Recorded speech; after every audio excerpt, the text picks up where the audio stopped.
Mm. Yup, bro, this is crazy. Duo stream. Mm. Mm.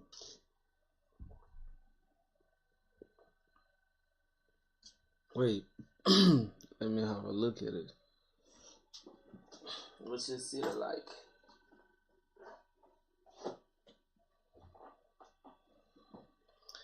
Wait a minute.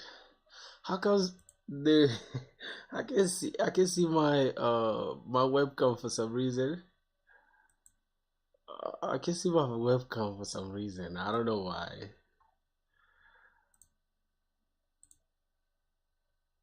Okay, just give me a sec.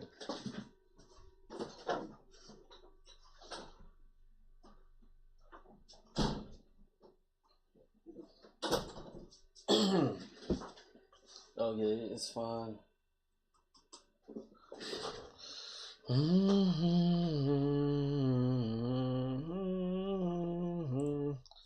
Let's see how it looks here. Okay, I just want to test to make sure everything works properly as expected. Uh,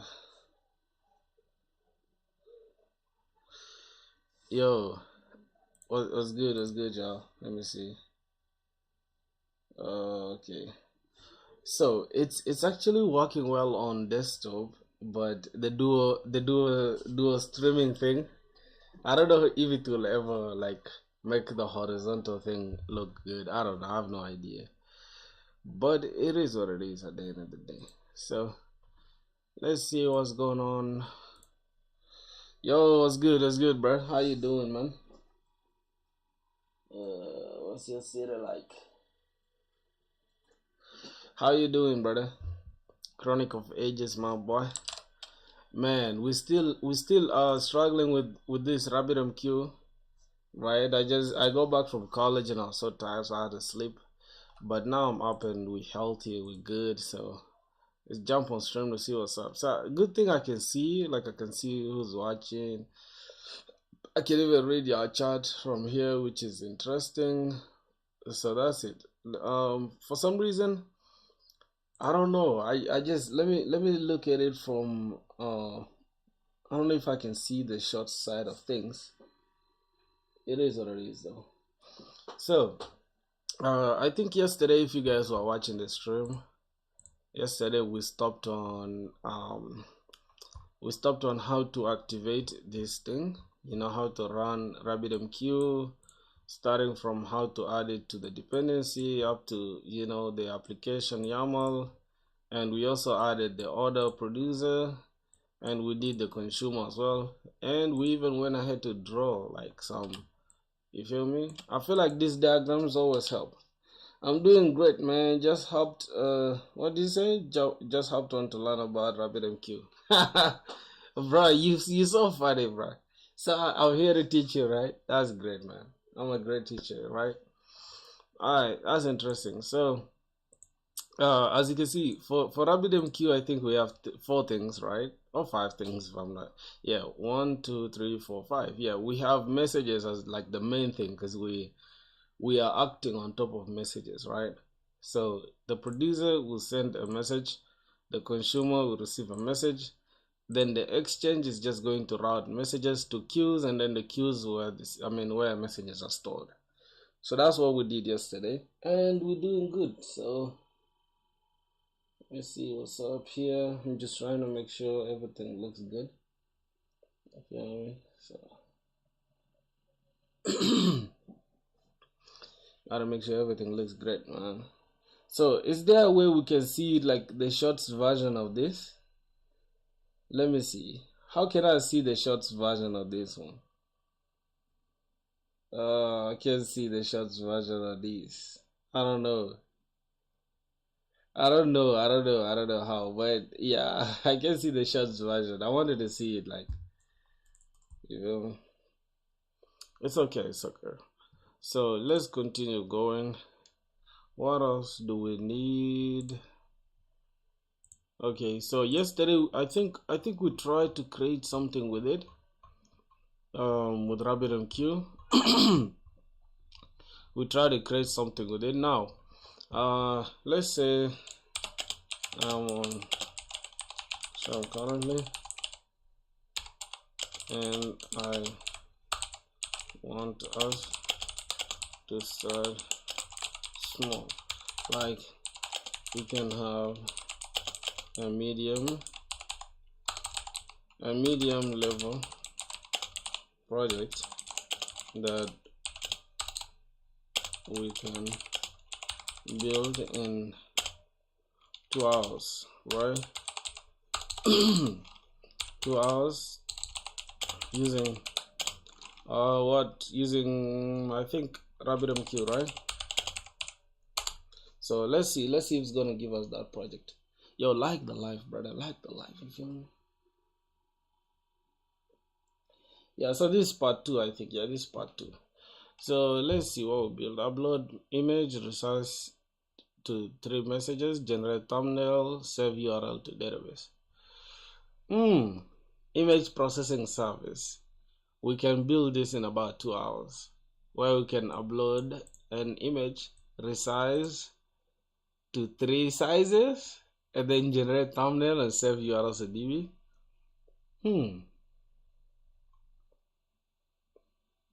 Wait, what do you guys think about this project? I don't know. I don't want us to get the code, actually. I don't want us to get the code.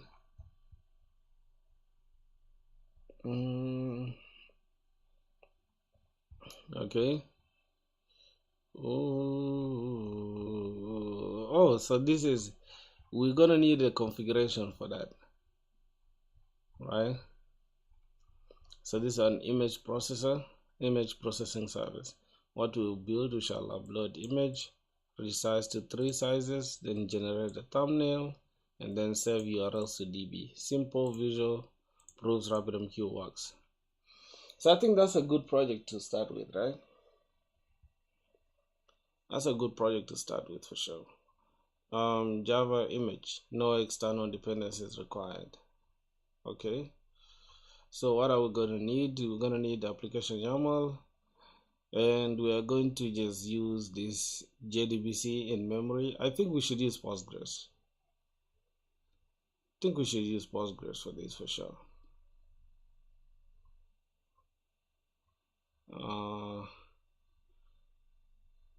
Create upload directory, file directory, new file upload directory. Okay. I don't know. This, what are we achieving using this project?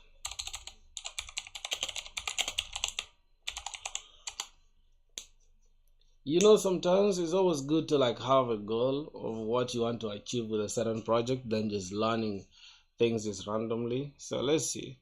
Async processing, we are learning upload returns immediately 200k. I mean 200 OK. That is the status code. Heavy processing happens in the background. User doesn't wait for resizing. Could take 10 plus seconds for large images. Controller doesn't know how images are processed. Okay, run 1 consumer, processes 1 image at a time. Run 5 consumers, process 5 images simultaneously. 0 code changes needed. If this is all we're learning, then that's good. Okay, this project you parallel to be okay. Upload image, upload audio. Resize 3, transcode to this. Save path to DB, save URLs to DB. Okay, process in the background, So that's cool. Why not just process synchronously? Okay. Now let's try. I think this project is cool, right? Now this project is cool, but again, could we use Postgres? I think we can use Postgres for this, right? Can't we use Postgres? Postgres instead of h2. Yup. Image processing, that is cool. Then we're gonna need RabbitMQ, and we're gonna learn how to run services in conjunction to each other. And then we shall say Docker compose up in the detach mode. Okay, application YAML, and then we can now enhance these features. All right, I think that's it. We're gonna have status. And wait a minute.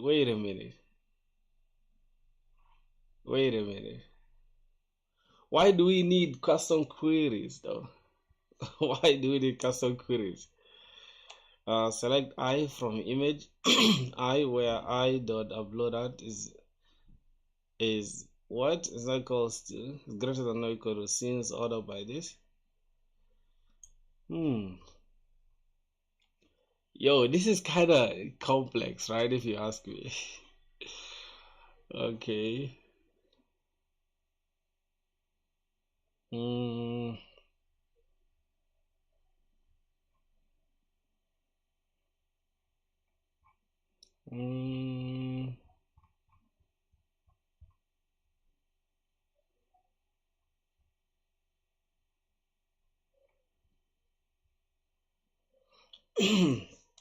So this project is overwhelming. Beginner. How can we break it down so that we can tackle it piece by piece?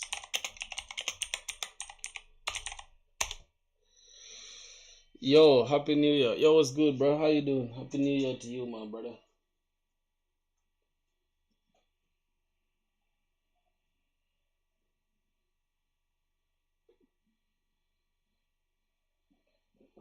How have you been, if any, my brother?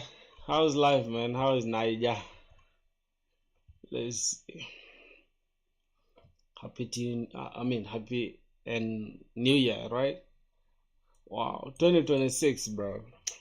We're becoming unks. We are becoming too old. Crazy. Let's break it down step by step. So the goal is to get everything running. Start Docker. Then we create a Spring Boot project. We need to add the web, Spring Data JPA, Postgres, and Lombok. Then we can add RabbitMQ dependency. Okay, that's all. Then after that we can no queue. We simple upload, save to the database. Okay, for now that's what we're gonna be doing. Create a controller. Then we can add this producer. Okay, then after that we can create a message DTO. Then we can create a controller. I think that makes sense, right? But rather than building this stuff, we can just focus on what we are going to be doing, right? Yeah, Nigeria is cool, man. No worries at all, bro. I'm telling you, my life gets hard, bro. Like, I swear to God. Like, sometimes, bro, you cannot even have time to even, like, do anything. You feel me? Yeah, it's no problem at all, my G. I'm doing great, man. I'm fine. I'm good. You should always focus on your priorities, bro. This life, that's all that matters to us.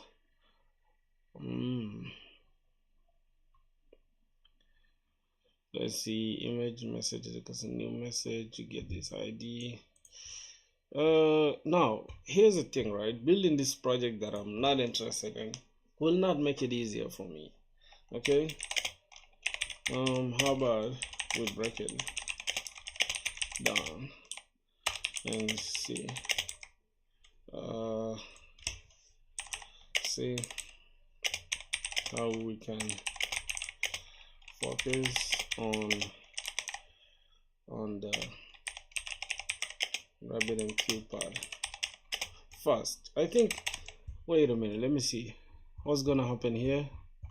Let me see the way it broke it down. Okay, let's try to follow these steps. Let's try to follow these steps. We start by we start by creating the app. So let's go and create the app. We can add web, Spring Data JPA, Postgres, and Lombok. So that's what we're gonna do. Let me close this down. What's your city like? Okay, this is gonna be a simple image processing. Image processing. I think image processing makes sense. Maven, Java 25 is cool. We can add that. Okay, so the next thing we're gonna add, we're just gonna add a few of these. Web, Spring Data JPA, Postgres, and Lombok. Let's start with web, JPA, Lombok. What else? We're gonna need PostgreSQL, Postgres driver. That is that, and we're gonna need, I think, RabbitMQ, if I'm not mistaken. Yep, RabbitMQ too. What else? That is it. I think validation also is cool. What else? Compose, Docker Compose support. I think that is it. From there we can just create this app and we're good. Oh, bro, what projects have you been working on, brother? How far now? Have you gone to React? I mean, last time I checked, you were doing JavaScript. I don't know if you started with React.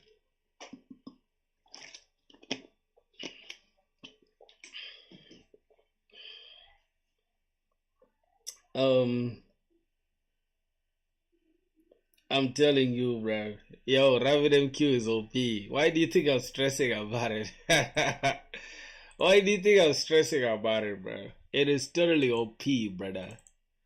It's crazy, man. It's crazy. So I just want to simulate this project image processing application where we can, I think, let me see. We can learn a few things from it, right? I think we have it here. Let me see. We're going to learn how to async processing, where like upload returns immediately this, and then heavy processing happens in the background. So that means our application can continue running while we are processing certain things, right? It's almost like when you upload a video to YouTube, you know, there are certain things that happen in the background, and while you can still continue using the app. So that's what we want to learn, and I think that's it. Okay, after that we can add this. I think we are done with adding the dependency. Now just the data source on RabbitMQ config, then the app runs, and that's it. So now we have that in place. I just want us to go now to resources and then application resource. Then we can just run it here. I think this is now going to be first. Should we change this to YAML? Or we should leave it the way it is? I think YAML is better. I like using YAML, bro. Let's use YAML. Cool. So for YAML, this application will just be application, go down. We shall not need even the name. Let's just leave the way. Delete this. So the next thing we're gonna need, I think we can call this RabbitMQ. We're gonna need host as localhost, and then we're gonna need port, RabbitMQ port, and it's gonna be 6752. I mean, I think it's something like that, if I'm not mistaken. Hopefully I didn't forget it. I think I can see it here. Yep, 5672. Okay, 5672. 5672, that's the port. And then we're gonna need password. We're gonna keep it as username guest, and then password we're gonna keep it as guest as well. So we're done with RabbitMQ for now. What is that? Can somebody test this with like shots to see if it appears clearly? Because YouTube generated this stuff and I don't understand it. YouTube generated this stuff and I don't understand it. It's almost like a way to convert your own stream live to like how do I call it? To shots and stuff. Right? I'm not sure if it works. I don't know if there's a way we can even test it. I'm not sure, but it's okay. It's all good. Okay, not bad. Not bad. So we have this set up already. RabbitMQ, we have localhost port 5672. 5672. Wow, that's interesting. So now we need a producer, a queue, consumer, exchange, and messages. But we have this set up already, and we only left with setting up our Postgres. So we can just set up our Postgres using Docker Compose. Wait a minute, bro. Wait a minute. This was set up by Spring itself. I didn't even touch this shit. This is crazy, bro. so that means now we have two services that we can run using Docker Compose. We don't even have to like stress with running them here. Okay, so let's grab this. Just like how we were doing it yesterday, we have this open on this side to guide us. So we're gonna say, hey, what's the best way? Oh, just is this best practice to have both RabbitMQ in properties and also inside Docker Compose. I think that's bad practice, but hey, there's nothing wrong in asking, right? Okay, so if not, give me a clean version and also explain your process. I mean your thought process. No fluff. Oh, what's that? Fluff. What's that? Fluff. Just be precise. Bro, I hate it when AI starts rumbling a lot, so I just make sure it's like, you know, very precise and shit.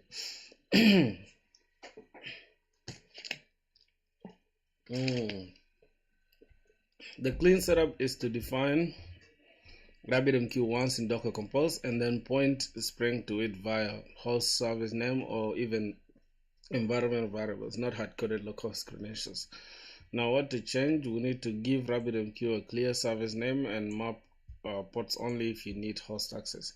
Configure non-default user/pass via environment. So do not hardcode localhost if the app will run in Docker. Prefer using .env baked properties and use the Docker service name as host when running in Compose. So yeah, this is the best way to have it. We can have Postgres. We're not going to use Postgres 16. This is very old. We can have this is okay for Postgres, and then for RabbitMQ we can have image RabbitMQ3 management, or we can just have RabbitMQ at latest. I think that is what we have. Yeah, let's just use RabbitMQ at latest. The container name will be RabbitMQ obviously, and then the environment variables we can have the user as proc filter, and this one can be the proc filter pass. I think that will make more sense. And then the ports we shall have 5672 mapping for AM. I think this is something about processing protocol, something like that. What is this in full? Let me ask. I think it's something to do with advanced message queuing protocol. Yeah, advanced message queuing protocol. And this is the message, I mean this is the picture that can help us understand. We have this topic exchange, it routes it to different queues. So the exchange routes to different queues, and then the publisher or the producer produces messages or publishes messages, and they are stored within the topic exchange, and this is the entire RabbitMQ broker. And yeah, I think that is it. Advanced message queuing protocol. Yeah, that's the MQP. And then management UI. Oh, we even have the UI for it. I like that. I like that. I like that for sure. So that's what we're gonna do. Let's get straight into Docker Compose YAML, and then our application YAML can be like this. We can have Spring, we can have RabbitMQ, and we can have its localhost, and the same applies to username and password as well. So we can have in Docker Spring also wait also as a service override with the environment variables. Bro, who the fuck is calling me now, bro? Hello? Hello? ايوه. جامد والله. انت كيف؟ لا لا، انا مشغول في ستريم كده يا عمل. انا في اللايف هسه كده. آه. والله ما اظن، وانا اخوك بكون بيزي بطال الليله، ما اكذب لك. جامد يا عمرو ده كويس. كويس. Oh my god. Ah, man, it's just my friend calling me and all that. So let's see. The Spring also has a service override with environment variables and compose. So that's it. Okay, let's just go and set our Docker Compose very well. This is fine. This is okay. So here we have this environment. My database is fine, but I don't like that name, my database. So I'm just gonna call it proc50. Why do we have it like this? I don't like this version. Right? We can just remove this and we keep it like this. So when we remove that, we have to just use this format. We have to use this format, right? Okay, this is the database password. We have to keep it like this, and then here,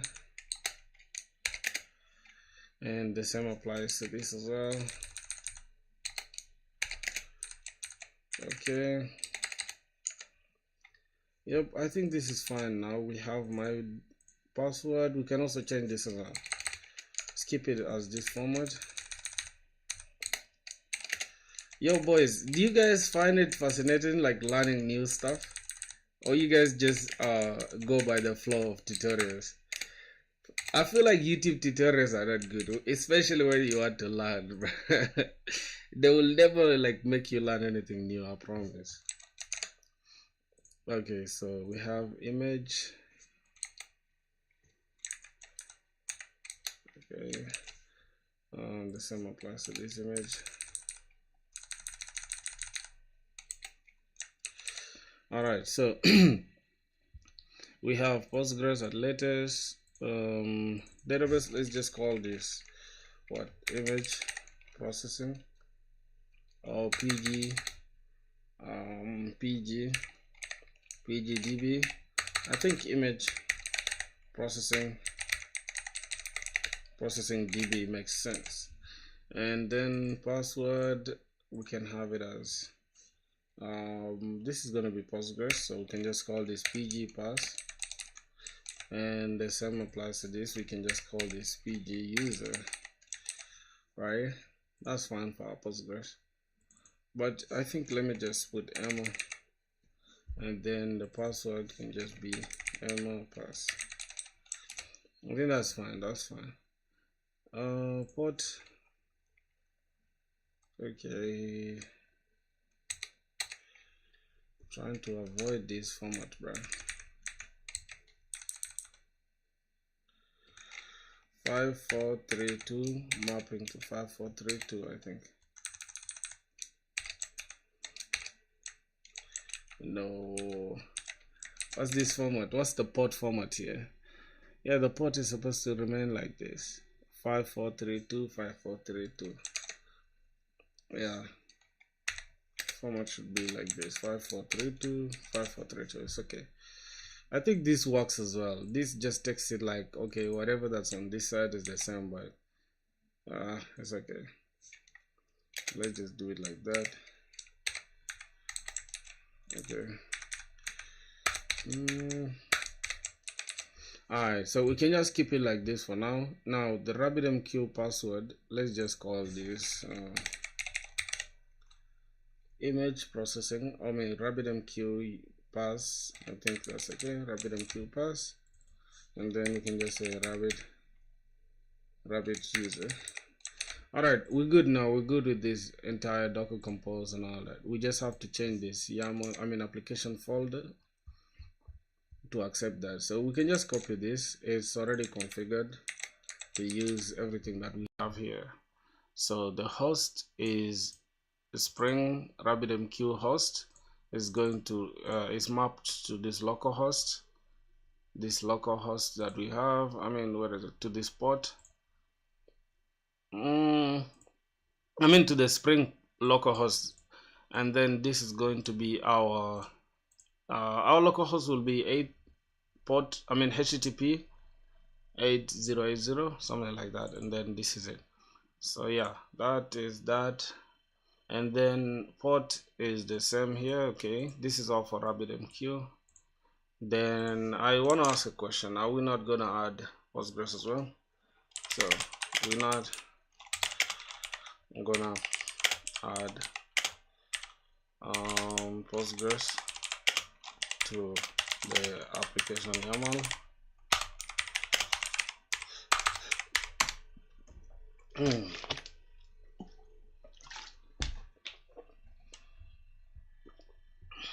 But it should be event driven and compatible with Docker, just like RabbitMQ. So use placeholders only. Spring data source. Okay, so we're gonna need the URL, which is always the same, and then the username is Spring data source username is the same as username. But what if we want to use them as whatever that's inside here? Let me just ask, what if we wanna use them just just like this? Okay, let's see. Then Docker compose YAML, if Spring runs on your localhost IDE, no app container, it's fine. If Spring runs as a container in Docker compose, what do you mean the Spring runs as a container? Sometimes I get confused with this stuff, bro. Spring is running locally. Spring is running locally on my computer, so we just use this. This is just fine.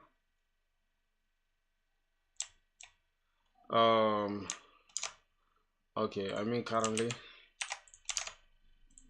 is okay if Spring is running on my IDE. But I feel like this one is important when we go live with it later, right? Yeah, is that config is correct and good for, okay, so we are fine now. So the next thing we have to do is just try to run this Docker compose and see what's up. Docker compose up in detach mode. Let's see what's gonna happen. Okay, let's run Docker.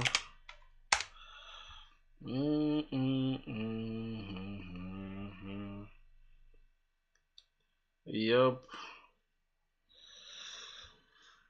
We have what, starting the Docker engine. Okay, we're good. Let me make sure everything runs, so we can set Docker compose up in detach mode. It's gonna, yeah, now we are pulling RabbitMQ. You see that we are pulling the image, right, of RabbitMQ. Okay, it's running, it's pulling that. Wait, so we are only pulling RabbitMQ from the image? No, we also have another service here called Postgres, so we're going to run Postgres as well. So I think it's first starting with this one that's down. We make sure we have the same as this, and that is it. We have these credentials, Rabbit Pass and Rabbit User. So that's it. Okay, as you can see, we are done pulling the RabbitMQ image, and we are also done creating this Docker compose. This Postgres image. So let's run Docker ps. So as you can see, we have two containers running simultaneously. We have the first one, which is Postgres, and the second one, which is how do I call it? RabbitMQ. So that's good. We have two images running. That's great. So now we can get to building our application. Okay. Yep. We have Postgres and RabbitMQ. That's nice. Let's get to building now. So the next thing after doing that, we need to now create this entity, the upload file and save to database. So we need to add this. We need the original name and the original path, and then the status. Original name and the original path, and then the status. So let's see how it's gonna do it. I think we're gonna have to create a model, right? We have this image, so let's just create a class and then call this models.image. I think we're gonna have it like this. Okay, and the next thing is we can just annotate this with @entity, and then we can have this table, and this is going to be, I think we can have it a table name, and we should just call it images. Images is fine. All right, and instead of putting our data, you'll see like sometimes we shall have issues with our data, right? Let's go ahead and add this data for now, and then we're just gonna add no args constructor and all args constructor. I think we don't need all args constructor, but it's okay. All argument constructor. And finally, we're just gonna have to add this ID, and then the generated value. We just need Spring to handle generations of, ID generations. So let's keep strategy. We're just gonna need the generated value type to be anything. I think UUID, or we can keep it as identity. That's good. Then we can have here private long ID, and then we're gonna have private string. We can have original file name. Yep, I think original file name is fine, and then private original file path is fine. Let's see if that's okay. Original and original path, let's just keep it as original, just like this. Original name and original file path, so we can just keep this as path. All right, so the next thing we have to do is we pick the status as well, because that's what is going to show us if the processing is done, right? So this is going to be, I think it's going to be an enum, right, if I'm not mistaken. Status, right? Then we need to build that enum as well, so we can just call this as enumerated. Let's just have here enums, or we can keep this as I think enums is fine. Enums dot status. Yo, Mevin, my dog, bro. How you doing, brother? How you doing? How you guys doing, bro? It's been a minute, bro. I think you've been on stream yesterday, right? I started the stream late yesterday. So yeah, we need a status as well. We can have this as pending. We can have pending processing. I think pending is, we can leave it as pending, just like this. Processing, and then we can have done. I think done should be the last. Okay, then we can just import this status, and then we can have this at enumerated, and then we can have enum type should be string. Okay, and then by default, I think everything status should be pending, right? So we can just say status.pending by default. All right. Do you even lift, bro? Why you asking about lift, bro? Why you asking about lift, bro? How? Let me show you. Let me show you, bro. See, I hate it when people try to disrespect me.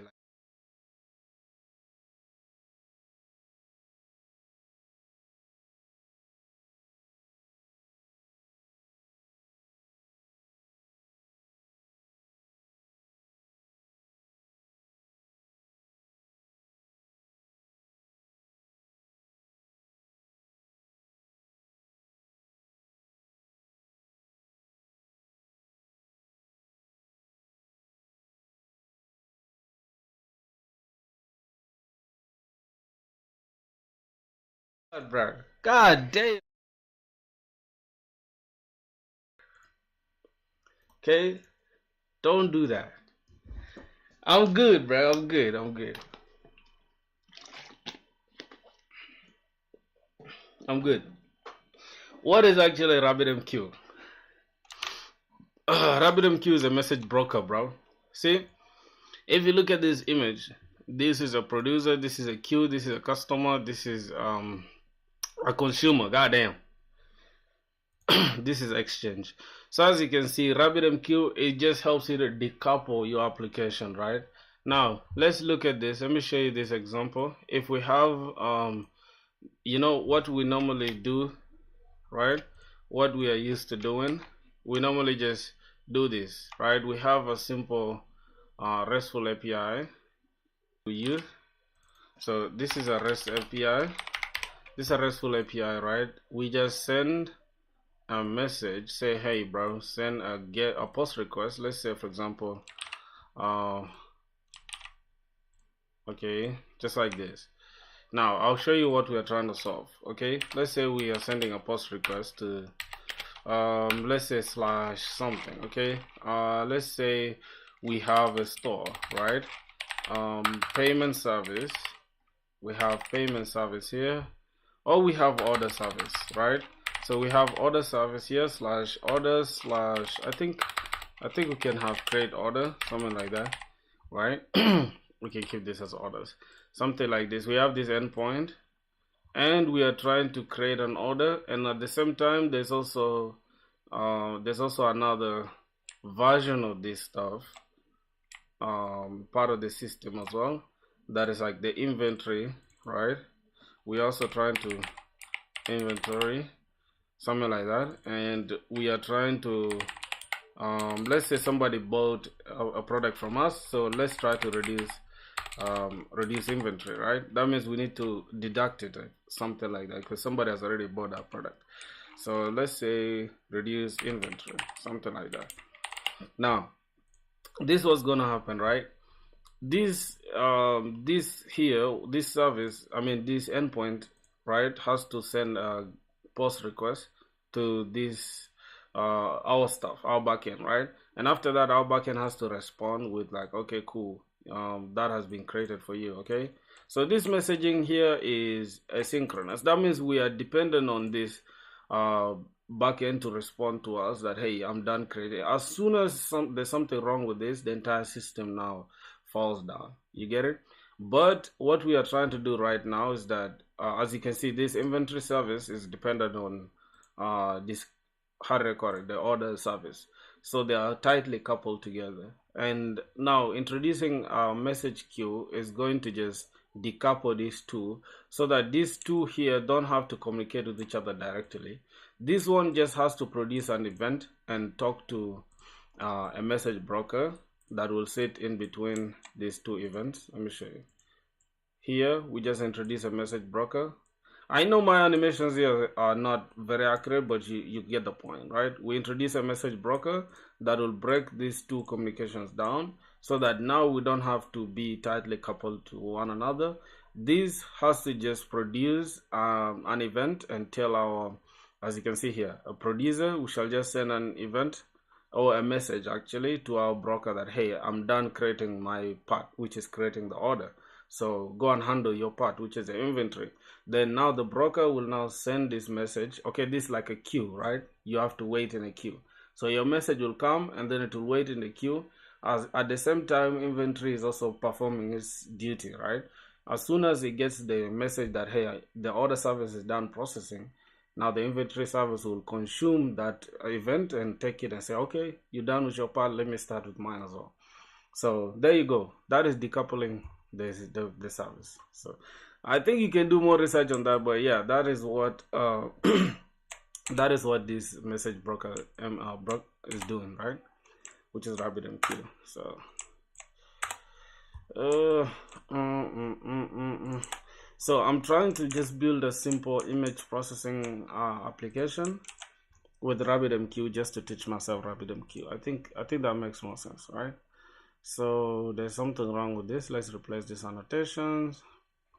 All right, that is cool. So the next thing I'm going to do, this is something I always love to do whenever I'm coding, is to create a global exception handler. A lot of people always forget that, but I don't like to leave it out. That's always part of all my projects. So we're just gonna create that. Okay, we're just gonna create this within the handlers, or we can just have this within the exceptions. Let's have exceptions dot, we can have this as global exception handler. I always create this, right? I always make sure I create this global exception handler, and this is going to be a REST API, a REST controller advice, and then we're gonna have to create this. How do I call it? Let's go ahead and first make sure if the product exists. Let's create this. Okay, let me just okay, exception resource not found exception. Okay. There you go, we have resource not found exception, and then the next thing is to create resource conflict exception.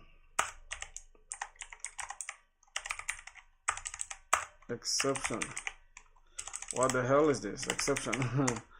All right, so we're good to go now. The next thing we need to do is just build this global exception handler real quick. Close all tabs here. Now let's create in case we have validation errors, which is going to result in 400 status errors, right? Status code. Okay, this 400 is going to result from this issue. So let's go ahead and create this. We're gonna have public response entity, and we're gonna need an API error DTO. Let's just have that. So we can have this here within this, and we'll call it DTO record API error DTO. Okay. We were supposed to actually create this within DTO. So let me just create DTO's package.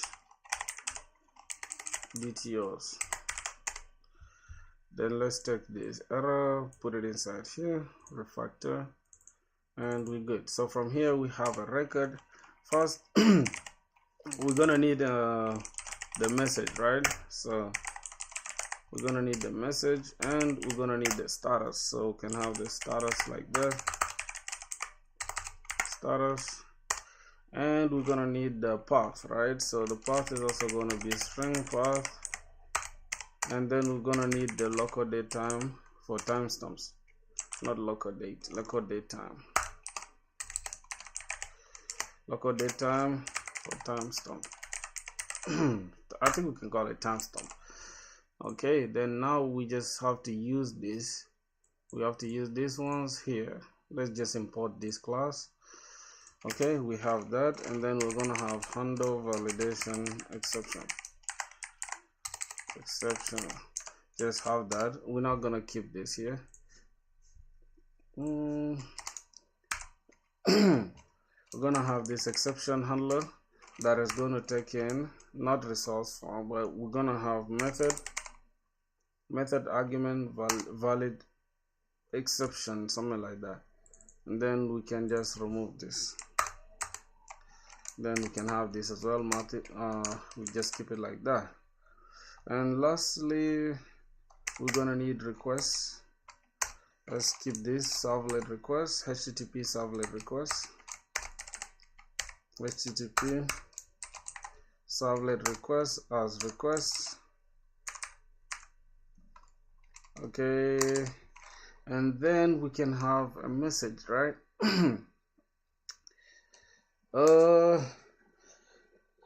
Let's create this message. Now we're gonna need a map that is going to store key value pairs.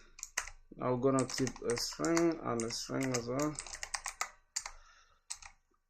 Here we're just gonna call it errors. It's gonna be new hash map. Yep. And after that we're just gonna say x, which is the exception, dot get binding result, get all errors, and then for each error go ahead and grab for me the error itself, error, and then create a lambda function out of it. From there we're going to create a string field name. Field name is equals to, now we say grab this field error, field error as error, then we just get the field. Okay, after that we just create a message, just call this message is equals to, we just grab this oh my god, x dot get, I think we can just get the message, right? I think getting the message, and then finally we just grab our entire errors hash map. Then we say hash map dot put, just put the field name. I think we had it as field name. This is not the correct way to put this, field name, so that we can have field name here, and it will take in message as well. So we're good to go. All right, lastly here we need to now create this. What's going on with errors? Content of errors updated but never queried. Okay, what's going on here? Errors updated but never queried. Why do we have that error? It's okay, it's okay. So now here we just create a string message is equals to, we can I think here now we can have this and just say if this errors here dot is empty. If it's empty, right, check for this first. We're gonna say validation failed, validation failed, validation failed, or else this is not what we're gonna keep, or else we're gonna say validation failed plus we just add this errors dot key set.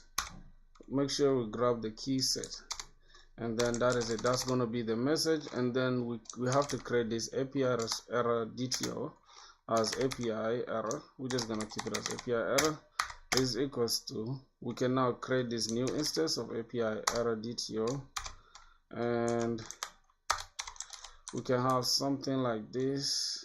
If I'm not mistaken, we can now add this message, and then the next thing is, let's just follow this DTO. I'm just gonna keep it this side, and then I'm gonna close this. Okay, so now we need the message, and then we need the status as well. So the status is gonna be http status dot, we need to grab this for validation. I think it's gonna be bad request dot value. Okay, that is going to be the status code, and then the path is going to be from our request dot get. I think we need to get the path, think path or URI, something like that, URI.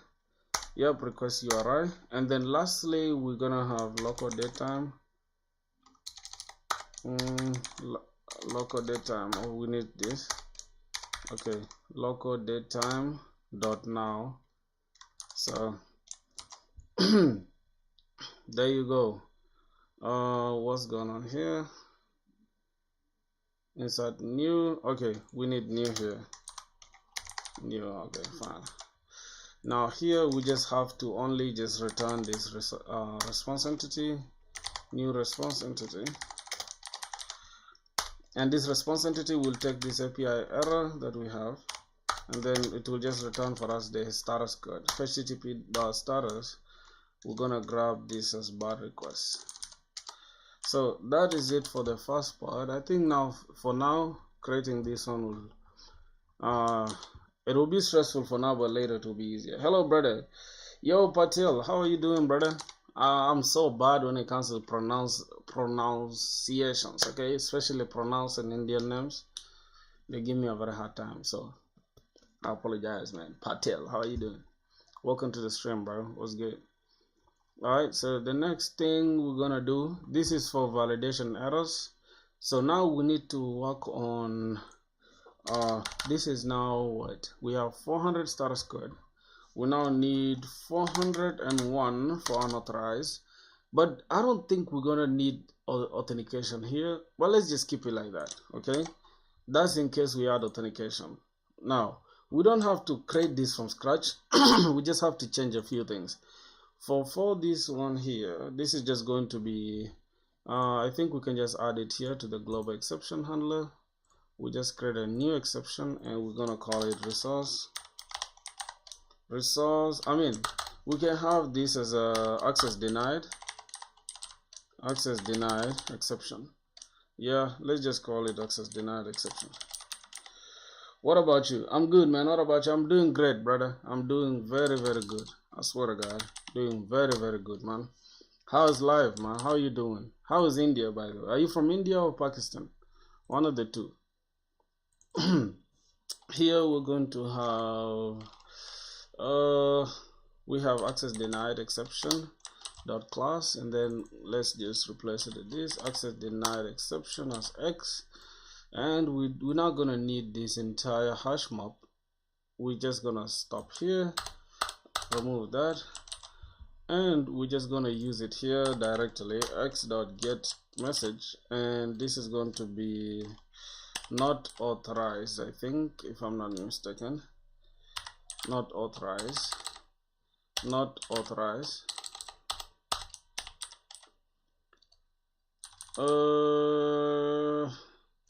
Not authorized or authenticated? Not found. Oh, let's just put authorized. Unauthorized. Yeah, I think it's unauthorized. Unauthorized.value. Okay, unauthorized. Then we can just keep it as unauthorized. Okay, that is that. So this is it for the 401. And for the admin, we can add it later, but for now, let's just leave it the way it is. Can you give me a referral? You funny, bro. You funny, bro. I don't have a job. How can I refer you? I don't understand. So this is 409 for conflict. I don't have a job, brother. I don't have a job. So let's do 404 for resource not found. Resource not found exception. The same applies to this as well. We're just gonna keep it as resource not found exception, and that is gonna be it. This is just gonna remain the same. Lastly, I mean not lastly, second last. This is going to be for 409 conflict. We're just gonna make sure we have resource conflict exception, and here resource conflict exception. Okay, so this is for the conflict in case we have a problem. Now here, this is not supposed to be 4. This is, let me see, 400, 401. This is supposed to be 40. We need 404, but it's okay. Let's keep resource conflict, and here we're just gonna say conflict value, and then as well conflict here. All right, then let's copy this, paste it here. This is going to be 404. This is resource not found exception, resource not found exception, and this is just going to be not found, and this is also going to be not found. All right, so we're good. I think the last one is just going to be 500. So we're just going to copy this down, and we're gonna change this to exception. This is gonna be a generic exception, and this we're just gonna keep it as a generic exception. This is gonna be internal server error. Internal server error. Can you suggest me some YouTube channels for Java development? That you've already failed, bro. If you're asking this question, you are failing, bro. Don't watch tutorials. Don't do that. It's 2026, my brother. Find you the best way to learn, which is AI. What are you still doing with tutorials? Those people are just picking whatever information that's there and just making a video out of it. There's nothing new they're teaching you. So let me tell you one thing, right? If you spend 20 minutes right now watching something, you're not gonna learn. I promise you. You might think you're learning, but you're not. But if you spend 20 minutes coding it out, even if you don't know it, writing it down over and over, like you can write, for example, this code 20 times. When you come back to it later, you know it. That's better than watching tutorial for 20 minutes. I swear to God, I promise. So don't watch tutorials unless you really want to get a specific point. Then yeah, I would say maybe watch this guy, this Indian guy. There is this Akshay Sani or something. I don't know his name. For Namaste.js if you want to learn JavaScript, and there's also this guy Toulouse. Is it Toulousco? Something like that for Java, and there is Amigos Code. That's if you're interested in tutorials like that. But I wouldn't encourage tutorials for sure. This is 500 generic exception. So I'm just gonna say handle generic exception. Generic exceptions. Okay, that is that for internal server error. This is 500. In case we have any problem with the server, we can just catch that error earlier. And now this is going to be conflict. We need to just say handle. I think we can keep it as validation here, but we just change this, to conflict, handle conflict exception. I think it's great. Conflict exception is fine. Everything else remains okay. And then lastly, this is in case there's there's a conflict. A resource already exists, so we don't have to waste our time. So this is going to be resource not found. So let's just say handle resource not found exception. We can even have this as handle resource conflict exception. It's okay. This is fine. So resource not found, it returns not found. Unauthorized. Okay, so this is going to be handle. I think this is access denied, right? Access denied exception. Oh, bro, Java with long names is crazy. So yeah, we're good now. We're good to go. What else? So that's it. I think that is it now. If we get any error, it's going to pass through our global exception handler first before anything, and we're going to have proper error messages. I think that should make sense, my boys. So let's see what's the next thing we need to handle. Okay, see, I'm just showing you guys right now a live example of me teaching myself RabbitMQ. Like, I completely have no idea what RabbitMQ is, but now I know. At least I have something to show for it. So that's it. We have an entity created with the status. But wait a minute, why do we have this as a string? I thought we had to create it as an enum, right? I created this as an enum, but let's keep going. Create a repository. We need to create this image repository that will extend JPA repository. Take it the image and long as the ID type. That's what we need to go and create.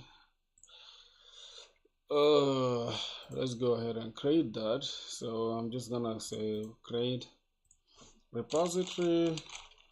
We're gonna have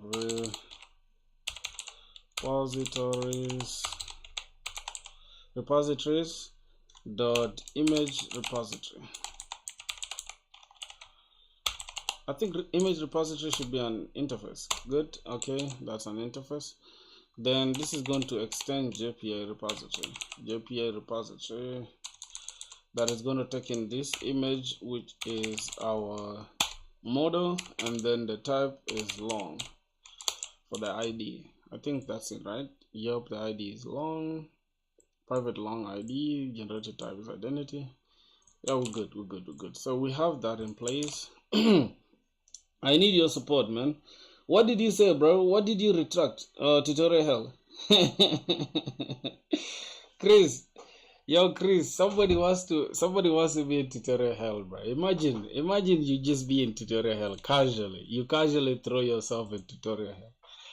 How do you feel about that? Oh my goodness, that's crazy, right? Don't be in tutorial hell, bro. That's the worst place to be in as a serious developer, especially if you wanna do backend, bro. AI is here to stay, bro. If you're not gonna use AI, you're gonna lose. You need my support in what, my brother? So we need to create a controller. What do you want me to support you with? We're gonna need a controller that is going to grab this. Oh, we have this required argument constructor. Okay, that's cool. We have the image repository that we were using earlier, so we have a post mapping. But I don't know, I don't feel good that we have this. Why do we have this service within a controller? I think the controller should only handle HTTP methods, right? It shouldn't really worry about the business logic. So yeah, something is not right with this, but it's okay. Let's just stick with it because we want to try out if this works.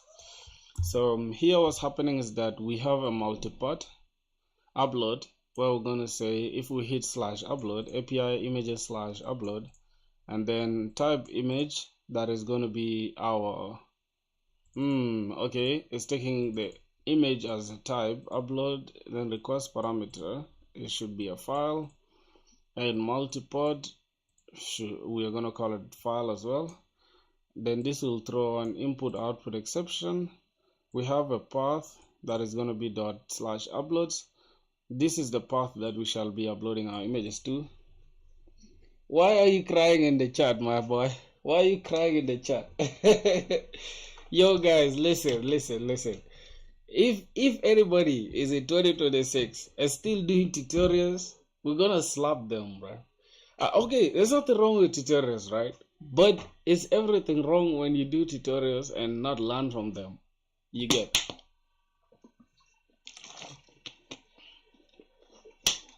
Because I promise you, bro, if it was that easy to learn how to code, that you can just watch 20-hour video and then become a great developer, I promise you nobody was going to pay you even $1,000. Nobody was even going to pay you 2 coins to fucking be a developer. I mean, to be a developer at a company, right? So it's not that easy. You gotta put the work in. Yeah, I feel like in this field you just have to have reputations. Like if you put in the work every day, you get better. That's it. Like there's no escaping from that. So we have a file type string that is going to be file plus get original file name, and we're going to say file.transfer to new file, and we are transferring to the new path. We are transferring to the file path, to this file path, and then after that we have a new instance of the image. Then we are going to say image.set original name to this name, and then original path to this, and then status to upload it. Oh, okay, so that means what we have here as a status enum, I think we can just turn it to done, right? But here it will be, wait, uploaded, and then we can get all images. I don't know. So for now, I think we're not gonna need this enum, right? Let's just leave this enum, and then we can go to the image model. Let's comment out this. For now, let's keep the status as a normal string. Right, let's just keep it as a normal string. So we can have private string status. That's gonna be it for now. Then we can go back to our controller. For now, everything is going to be in a controller, but we shall destructure it later. Okay, we shall have controllers dot I think we can call this image controller. That is it. Then the next thing, we also have to add a service, but we're not gonna use services for now, so let's just keep service like this. Services dot image service. Okay, all right, so that's the image service. We're gonna use this as a controller. This is gonna be at I think for the controller we can keep it as request or REST controller, and then we're also gonna keep this as a request mapping. And then let's just add this required argument constructor so that we can just let Lombok to inject for us our dependency. So let's see, API/images, that is going to be our endpoint, and then we can say private final image service. We're not having any image service for now, right?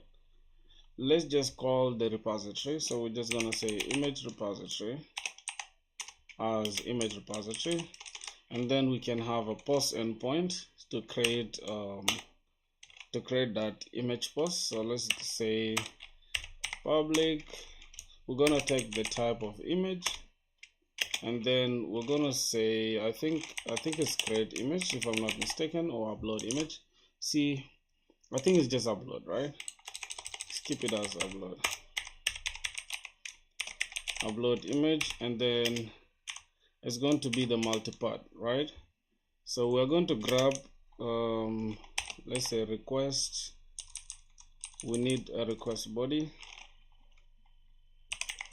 no, request param actually. Request param, we are going to grab I think we can grab the file as a request param, and then this is going to be multipart, right? This is the same thing. Oh, this is an annotation, my bad. Yep, this is the annotation, and then we're gonna take, wait, what's going on here again? Okay, let's take this multipart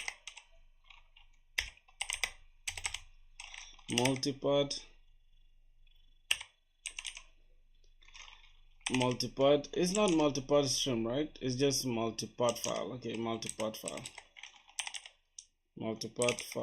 Yep, multipart file as file, and this is going to throw this input output exception. Yep, and that is that. Now I think that is okay. We have the service within the controller, which is bad practice. We don't have to do that, but we shall clean it after that. Let's just keep coding. I think this is fine for now. Okay, so what's the next thing we need to handle? We need to just create a string path, and then we transfer it to that path, and then after that we create an image instance, a new instance of the image, and then we just set it like this. Then we return the image repository.save, and here we just create a get endpoint that gets all the images. So let's just create that get endpoint, get mapping, and we are just going to say public return for us a list of all images. It's going to be a Java list that will return all images. That is fine. Now let's create that. So here we're going to have a string. We're just going to call this path is equals to what are we taking? I think the path, we can just have it as something like this. We want to take it to /file uploads, right? If I'm not mistaken, we are taking this file path /uploads, and then after that we just add this file that we got, and then we get the original name of that file, and we transfer to that file. Okay, so let's just say file path.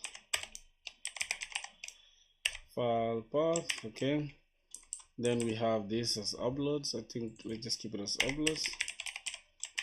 Then we get this file here, then let's get its original file name. Then from there we can just say transfer to transfer. Do we have that? I think it's file.transfer. File.transfer to, or transfer to. Yep, I think this is the one. is the destination, right? We need to pass this file path, isn't it? File path, a new instance of new file, I mean of the file. So my bad, I always forget this. A new instance of file, then we just pass in that file path. All right. I think that is that. Then at the end here, we're just going to return this to the repository. So let's create image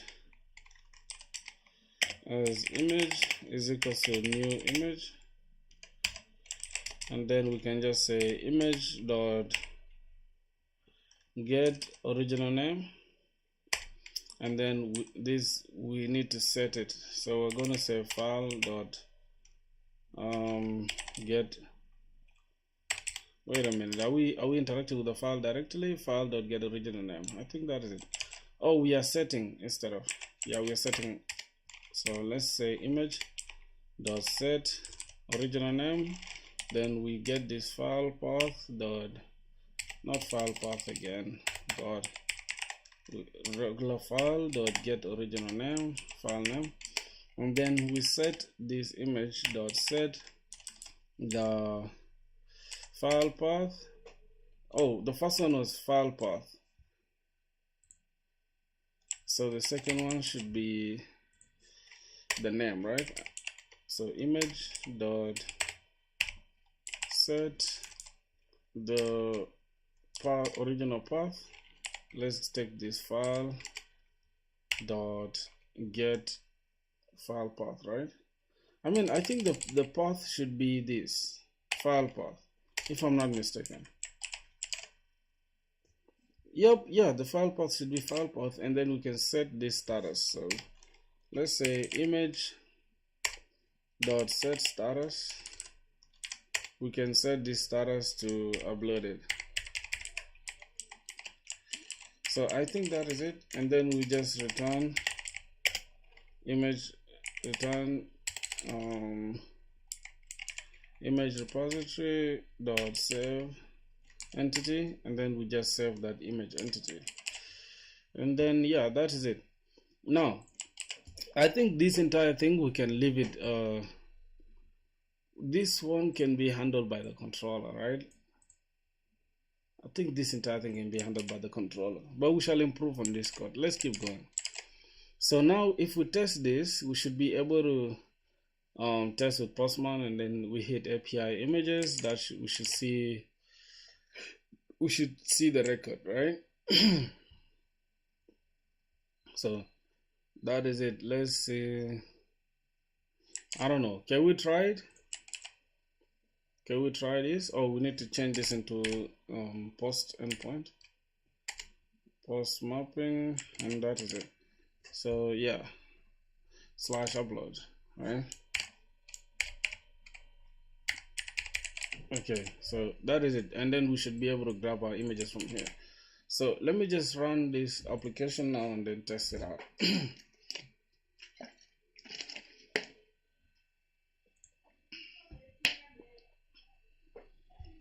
Constructor is already denied in a class. Wait, where is the image? Bro, why do we have this? Sometimes I don't understand this Lombok. They just be adding anything. Just have this. Let me delete this.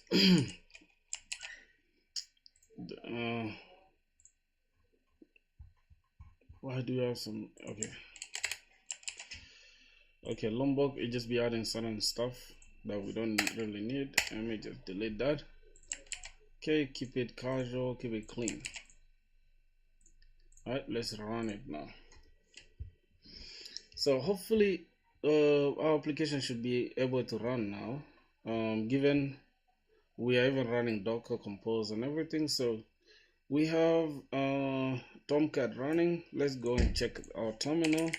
Say Docker PS. So as you guys can see, we still have Postgres running. We still have RabbitMQ running. That's clean. All right. So now let's go and test out that endpoint. Let's gonna open this and let's just keep it like this. It's fine. Let me just open Postman. Okay. Let's run this. Patel, why are you laughing, bro? I don't know why you're happy like this.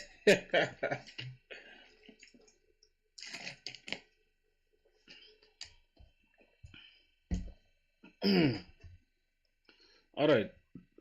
So the next thing, I think we just have what else do we have to create? New. Oh God. We have to test this image processing. So I think we need to create a new collection. Let's create a new collection called image processing. And within here we can just have our endpoint, right? Can have our upload image, right? This is gonna be a post request. This is going to be slash localhost 8080. Wait a minute, let's first make sure we have that running on 8080 for sure. Okay, 8080, yep. 8080 slash API. Let's go to the controller. We have slash API slash images and then slash upload. So slash API slash images slash upload. Okay, I think that's fine. Now we just need to add a body. It's gonna be from data. We just have to add a file and we can just call it anything really. Let me just select that file from our local machine. Let me just I think we can use day 45 png is fine, and yeah, we can just call this I think we can give it a name, right? We can just say day 45 pic thumbnail. I think day 45 thumbnail. So this is fine. Let's send a request. Let's see what's gonna happen. Internal server error, maximum upload size exceeded, 500 status code. Can you guys see the exception handler? Like how this stuff is throwing the message, the status, the path, and the timestamp. Can you guys see what's happening? Although we're not handling it right, now, but this is close to the same way we defined our exception handler, right? So this is image processing in this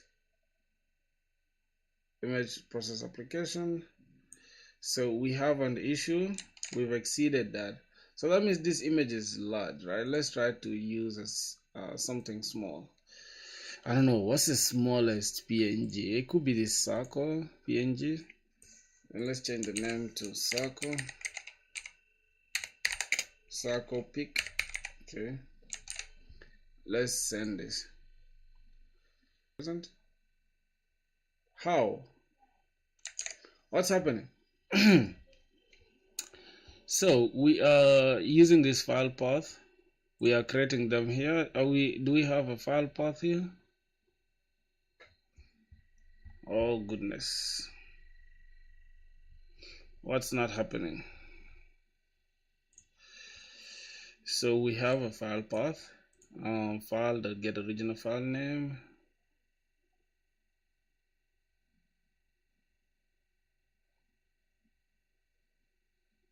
Okay, so this is going to be the file path of the application. It's going to be slash uploads and then plus the original file name of the file. That's going to be our file name. We are creating the path within this slash uploads. I don't know how we're going to test it, but it's fine. Let's see. Let's see what this is talking about. We need to upload, and then F, we can pick file.jpg for testing, and that is it. So call, if we get these images, let's go back to this. If we test with let's add a get request, and then we just have to get all images. Okay, that is it. And then we can have the same here, but we just get these images. We change this to get request, and it's gonna be the same. So try to send this. We should get an empty array actually.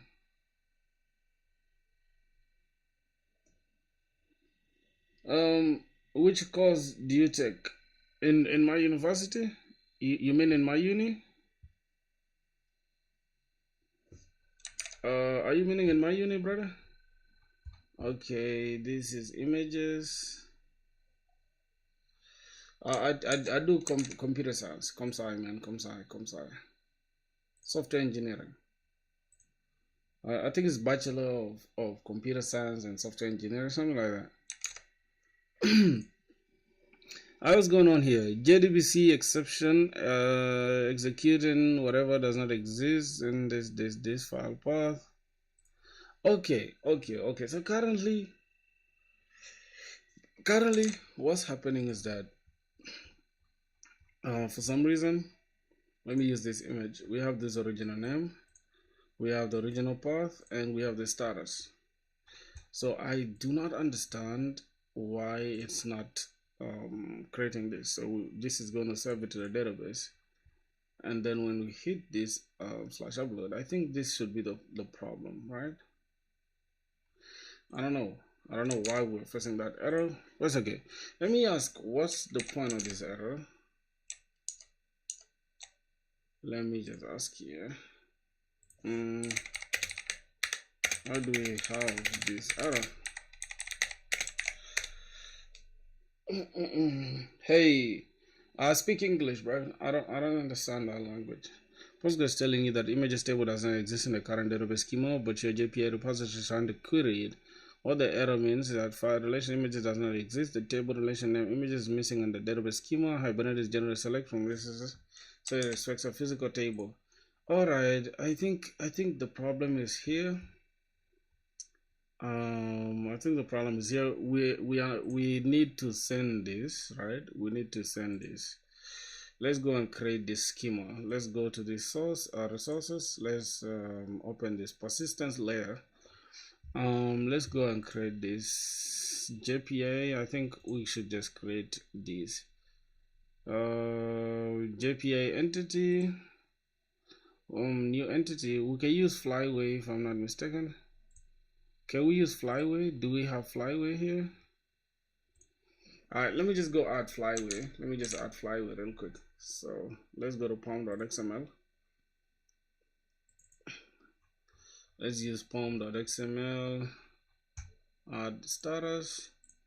I think we do have flyway. So flyway migration for the SQL.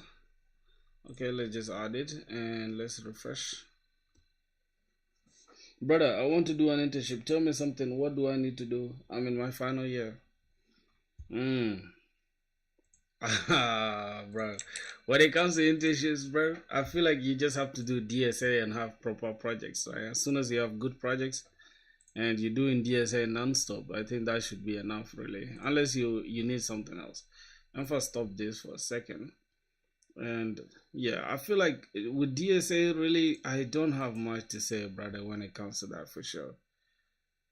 I don't have much to say for real. Image processing. Okay, actions, flyway migration. Let's create this fly init migration. I feel like you just have to do DSA, make sure you have good projects, and yeah, you should be good to go, my brother. I swear to God. Postgres all places? No, not all places. We should only, okay, selected entities. Okay, all places is fine. Let's just select this. Migration, yeah, we should be good to go now. Data source, no, this is not our problem. Let's just start this, dismiss this. It's not our problem. Okay, let's just start this, run it, and that should flyway should run for us the migration, right? Okay, now we failed the migration. I don't know why.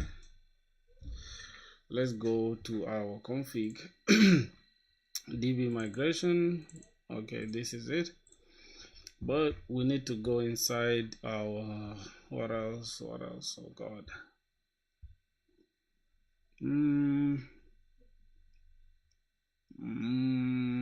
Okay, properties YAML. My user secret, I don't know why we have that, but it's okay. I think here we just need we need to add this. I think DDL string data should generate this hibernate auto. Yep, I think it should just update. I think that should be fine. Let's now start this again. Let's see. Okay, our application has failed. Now let's just copy this stupid error message. We're not gonna waste time with that. I don't know why it's tripping. We generated this SQL. This is the thing that I be hating when I start getting errors like this, especially things to do with JPA. I think that is it. Let's see what's gonna happen. Yeah, do DSA, brother. Make sure you have good projects. Like, I feel like you can have 2 to 3 projects that are very solid. Do DSA, have like insane number of problems solved. Follow neetcode.io, and you should be good to go for real. I feel like that's it. You can just apply for jobs. Internships, they're not very strict like jobs, so you should be okay. You have 3 options. Docker, what's going on here? Flyway is crashing the app on start because it does not support Postgres 18 plus, and even after that your images table must actually exist in the DB instance Spring connects to. So this is the real line killer. Docker container or localhost. Okay, Flyway version on your this apparently does not yet recognize it, so it throws an error. You have 3 options. Easiest way, dev only, disable Flyway, or application dev YAML only, downgrade Postgres image to a version Flyway supports, like 16. Oh god. So small bug in your controller should be original name, otherwise you override this path. Original name for sure. Original name, not original file path again. Original name. Set original name. Yep. Okay. And I think the only thing we have to do is either we downgrade Postgres or we disable this Flyway. Let's just downgrade Postgres. I think that is cheaper to do. Let's just downgrade Postgres. Where is Postgres? It's in Docker Compose.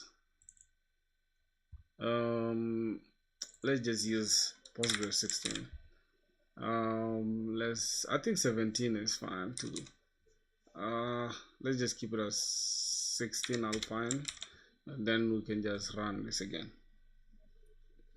Why can I find an internship, man? I'm very strong in DSA. Bro, even after I downgraded the Postgres, we still have a problem. Wait, brother, wait. Let me fix this stuff first, okay? Just give me a second.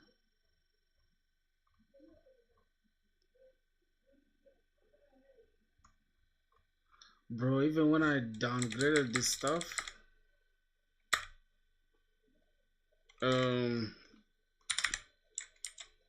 say 16.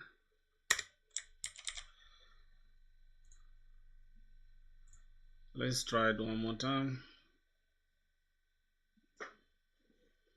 Okay, so Docker, yes. Okay, we need to actually say Docker compose down v. Delete every single thing in the container. Then Docker compose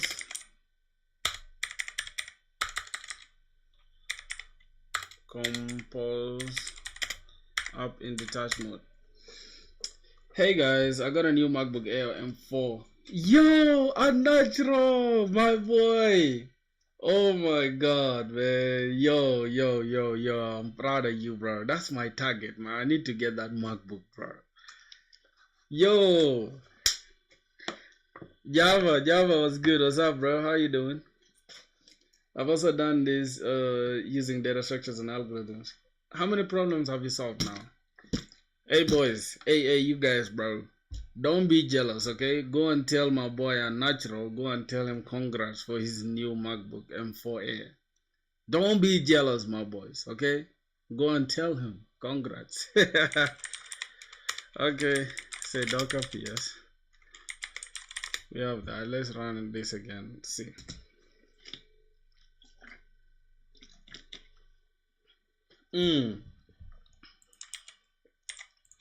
Yeah, this is not a problem. Even after downgrading, we're still facing errors. This is crazy. I started a startup work clock. Can you have a start together? Thank you, sir. Now, what are you saying? Yo, my boy Java, first elaborate. You have 118 questions solved. Jesus Christ.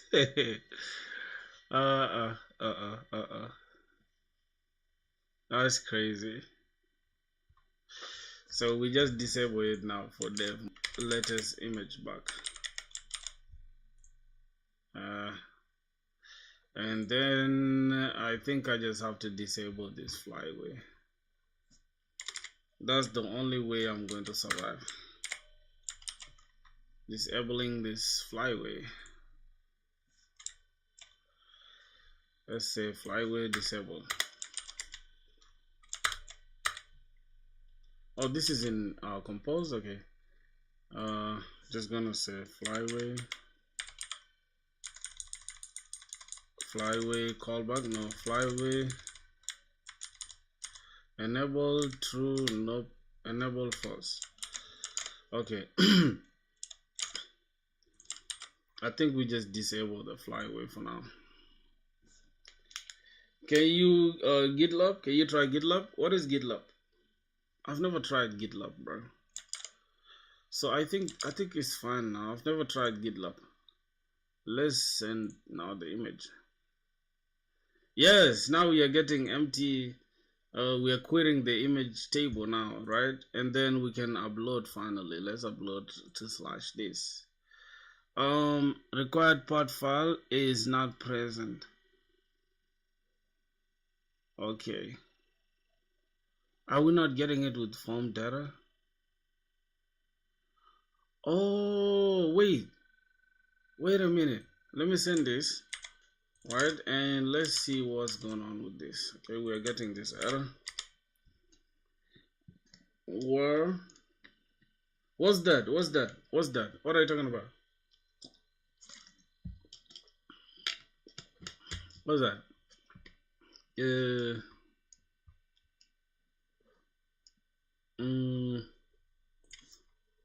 I'm using Postman and I used form data. What's that? Can you try GitLab? I'm not sure, bro. I use GitHub, so I don't know. What is GitLab? If you're using Postman from data stage, see this error, one of the most the key name and type. So method must be API images upload from that, and then the key is file. Okay. See, this is the problem, right? I'm writing this. The key is supposed to be file, like this. File, and then we just send the file name. Yes! Tell me, what do I have? Bro, you're saying, tell me what to do. I've completed 118 questions, but I don't know what to do next. See, brother, completing questions is one thing, and solving them, understanding them is another. And also at the same time, wait, there's something wrong here. Uploads is supposed to be dot slash uploads and then slash something. So yeah, something is not right here. I'll tell you. I'll get back to you, my brother. Give me a second. Let me go back here in the file name, especially the repository. No, the controller. Yeah, we need slash here so that yeah, we need that for sure. We need that. Let's restart our application one more time. So here's the thing, right, bro? Tell me what to do. Okay, what you can do right now. Do you have good projects? What are the projects you built? Because just having 100 something problem solved doesn't mean shit if your projects are trash. Because you need to get an interview. I mean, you need to get an interview before you can apply your DSA. You understand? How do you get an interview? You need projects to get an interview to catch the eyes of the recruiters. So that's what you have to do. Make sure you get that interview first. So how do you get that interview? By having good projects, right? That's all. Good projects or having experience or something like that. Let me try to get this. For now, this file name, I don't like the way this file path is, so I'm just going to go ahead and stop this for now. And also, I'm going to take down this. I'm going to say docker ps. I'm going to take down docker compose down v, right? I want to delete everything, and then I say docker compose up in detach mode. Then it will pull the Postgres image. Docker compose up in detach mode.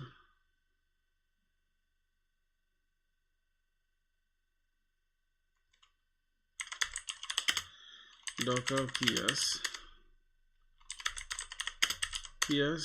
okay.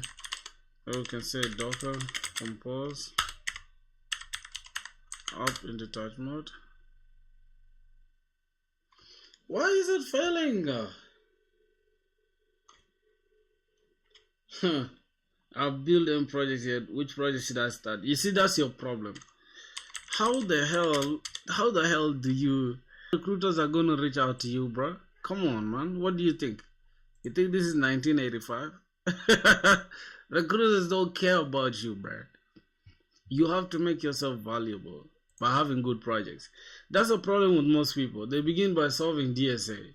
That is a very bad practice. Start by building projects. Do DSA when you know you have an interview. For real. Or you can build projects and also do DSA. But projects will get you to the door.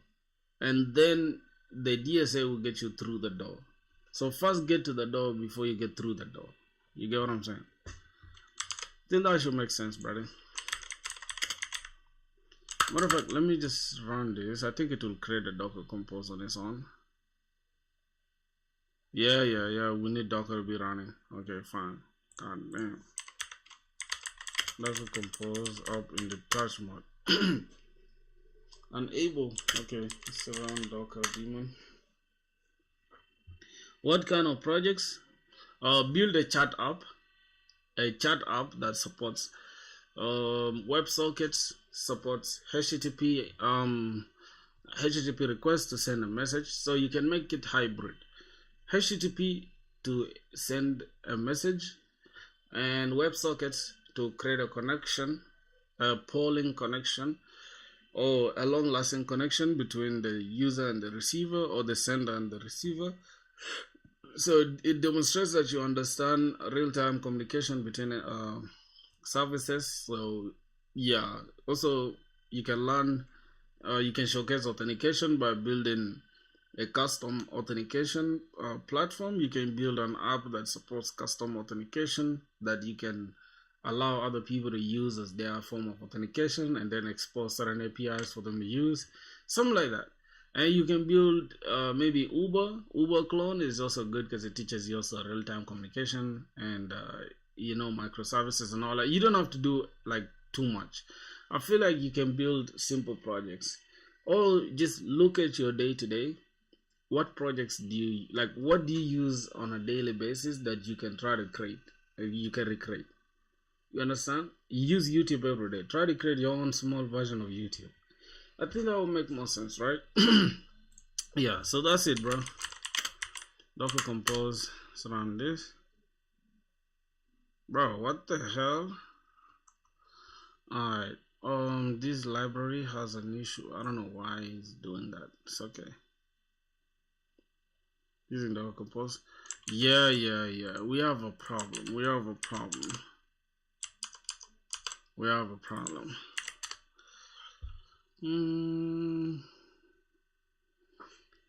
Docker compose integrate cannot restart.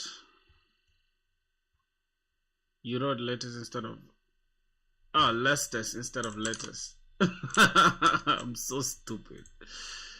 Last test. Where's our fucking properties? Localhost, okay, in the compose YAML. Oh, it's latest instead of last test, like that. Synchronize with the service tool window, okay, it's fine. Docker compose up in retard mode. Good, but say docker ps. Oh, they're running together with the RabbitMQ. Okay, that's cool. Interesting. So now we can just run our application smoothly without any problem. Thank you for sure, bro. Yeah, so we're good to go. Let's go back to our application. Let's test it now. If we set here, we shall get an empty array. Good. Now let's upload. This should be created, right? But for now, we're just keeping it simple. What's going on here? Java failed because what directory, what message exception. Okay, we don't have the tables. We don't have the table, so we have to create that. Oh my goodness. Oh my goodness, my goodness. We need to create a migration. I'm just gonna delete this this entire migration. We have this migration though, so let's just go to our properties and then let's just enable, let's say true, and then let's stop this and then let's run this migration again. See what's gonna happen. Yeah, this migration is failing for some reason. I do not understand why. I don't understand why we have a problem here with this migration. Why is Flyway failing? Okay. Flyway because it does not recognize the Postgres version connects to, so it throws before any migrations can run. Spring data source UI points to this 18 instance likely localhost Postgres, not Docker 1. You just disable Flyway follow. No, bruh. The option 1 is what?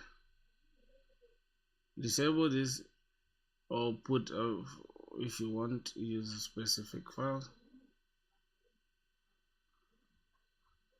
aligned with versions, either point data source to the Postgres doc version with Flyway supports.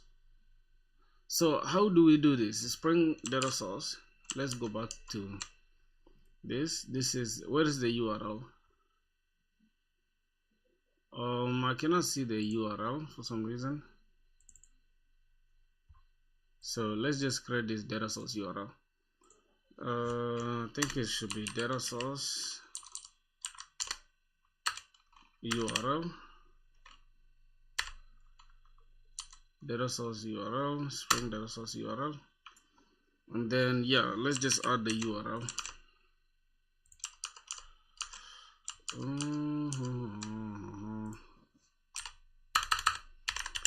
Let's add the data source, the URL.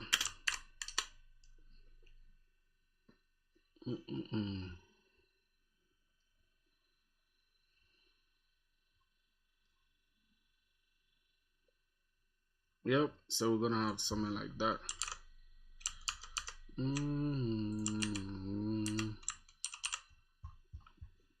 Okay, so we can have our Postgres. URL is there, JDBC Postgres localhost for image processing DB, then username is Emma, pass is pass, and that is that.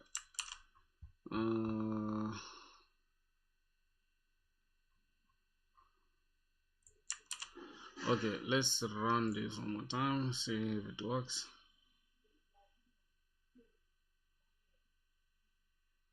Bruh. Oh, Bro, wow, wow. What the hell, man? What's going on? Yo, can somebody tell me why Flyway is not working?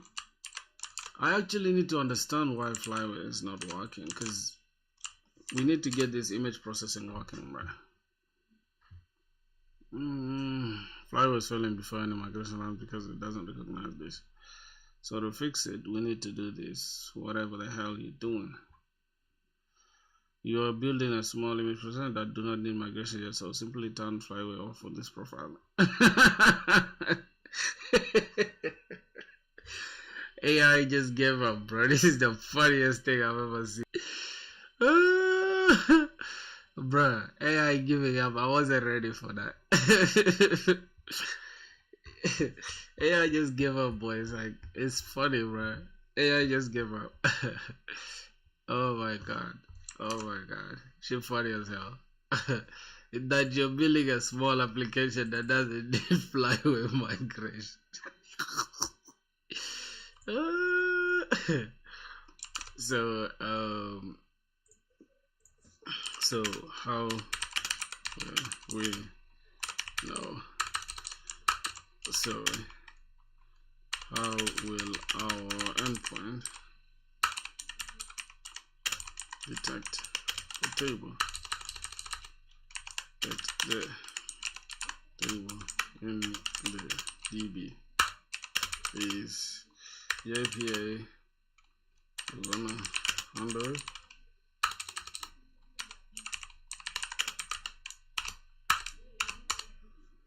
Let's see.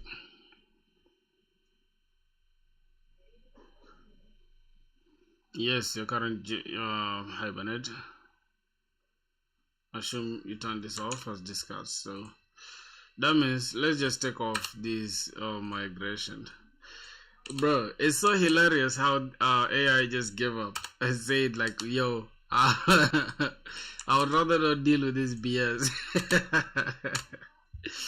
I love this. I love this. So let's just go to pom.xml and we can take this off. Like, I think it's here in the starter. We can just delete Flyway migration. Flyway migration. Okay, we already have it in our project, so let's just go and delete it from here. Let's just delete the dependency. Bro, it's so funny how AI just give up on us. Okay, let's resolve the pom.xml. I think we're good. So Hibernate will now handle this using this DDL auto. Configure plugins, not now, please. Alright, let's just run it now. Hopefully it's not gonna trip again.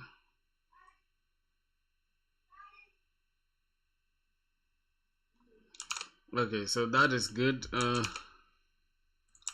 Let's go to our postman and then let's send this. Okay, for some reason we still have an issue. No file directory. Okay, let's grab this and see. Okay, then upload. Let's remove this. Let's say we want to pick out a simple image. That is fine. File, then let's send. What's going on here? See? I think we have an issue, right? It's telling us that the file, we cannot upload it. So the error is simply that the directory you're trying to set does not exist on the disk, so transfer cannot create the file. Your controller file path dot uploads / this. So missing in between folder. What's missing between the folder? Okay, string upload directory. We need a directory, then file dir is because a new file upload dir, and then if directory doesn't exist, then make the directory dir dot make directory, then create dot uploads if it doesn't exist. Then we can just continue with this upload directory plus slash this plus the file name, and that's it. I think that is what we have to do really. Let me just stop this, go back to the controller. Let's just try to handle that. Create a file directory if it doesn't exist, if it ain't there. Okay, so we're just gonna say string file dir, or we can just call it dir, upload dir is equals to we're just gonna keep it as something like this, dot slash uploads. Okay, and then we can have if upload dir dot is empty or is blank, right? That's the same thing we can create here. Exists, or if it doesn't exist, so it's just the opposite of exists. Wait a minute, what's this? Upload, okay, that's the directory, and then file dir is because a new file, and then we just create this, we create a new instance of the file. Then if dir exists, okay, that is fine. So I'm gonna take file, then we're just gonna call it dir, and then a new instance of that file, we'll pass in our upload directory, and then if dir doesn't exist, if dir dot exists dot make directory, right? I think that's it. What's going on here? The result is ignored. Why is the result ignored if it doesn't exist? So why are they saying the result will be ignored? I don't understand. So string file path, then we just have to add the upload directory, then we just, okay, we'll go about our day. So the file path here, we shall just have this. Make sure we have the upload directory.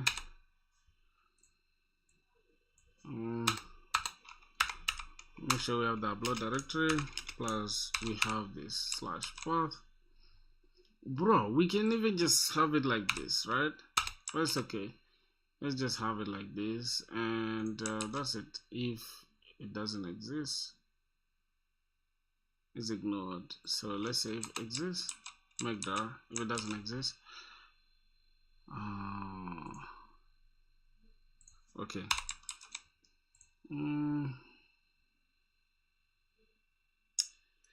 Wait, why is this one gonna be ignored? I don't understand it, bruh. Make dirs. Okay, make dirs. Make directories. It's even still a problem, right? Let's say y is dir.make directory gonna be ignored. This is how you use AI to learn how to code, brother. You guys can see there are a lot of things I wouldn't have learned otherwise, you know. It's ignored and it's creating the directory in the first place. You're not looking at your errors about the target file path, not this failed. Okay, so log and use an absolute path so that you're in control. So string upload dir. What's this? This is going to throw a new input or output exception. Could not create an upload directory if dir exists. If it doesn't exist, and wait, and is not make dirs, then we throw this error. Could not create upload directory. All right. Okay, we're gonna have this, and is not dir dot make dirs, then we throw an input, could not create a directory, and then we just add that upload directory. We could not create that directory. Then it's fine. Let's just go ahead and run our application to see what's going on. Possible misspelling mistake. Okay, come on, bro. All right, now let's run it and see what's going on.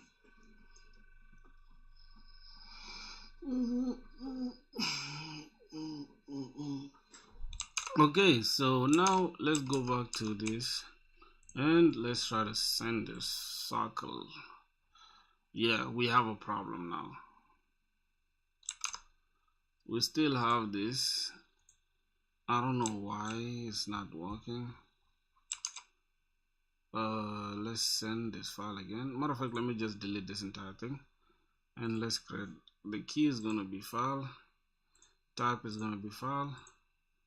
Then let's just upload any file from our machine like the circle and let's send it to the request. Still no such file or directory.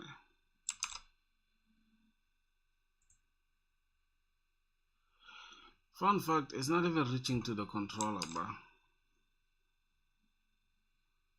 Let's try to get all images. I don't know why, bro. Why is this endpoint not working?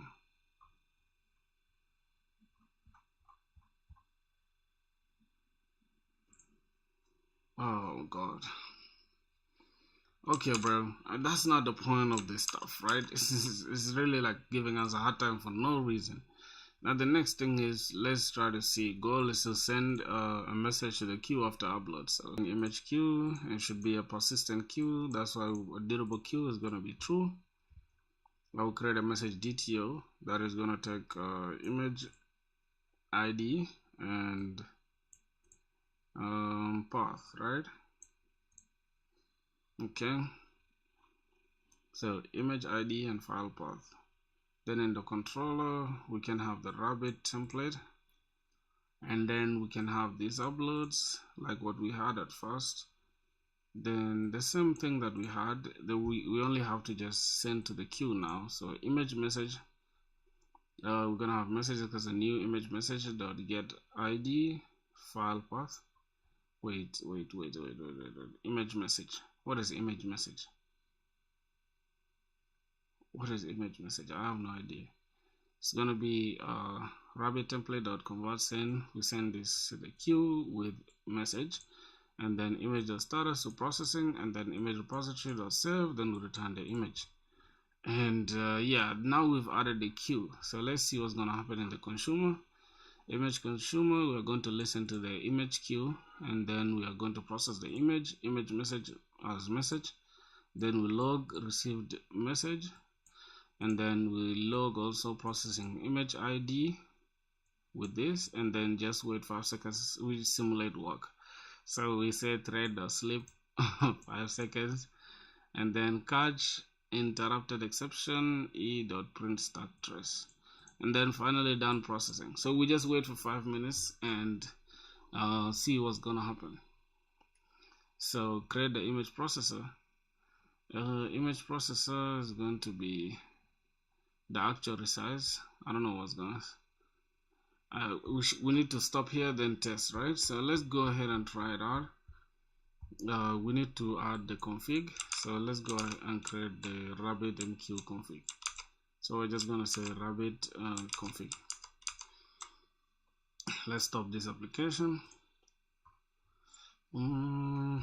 Let's create rabbit config. We're gonna have config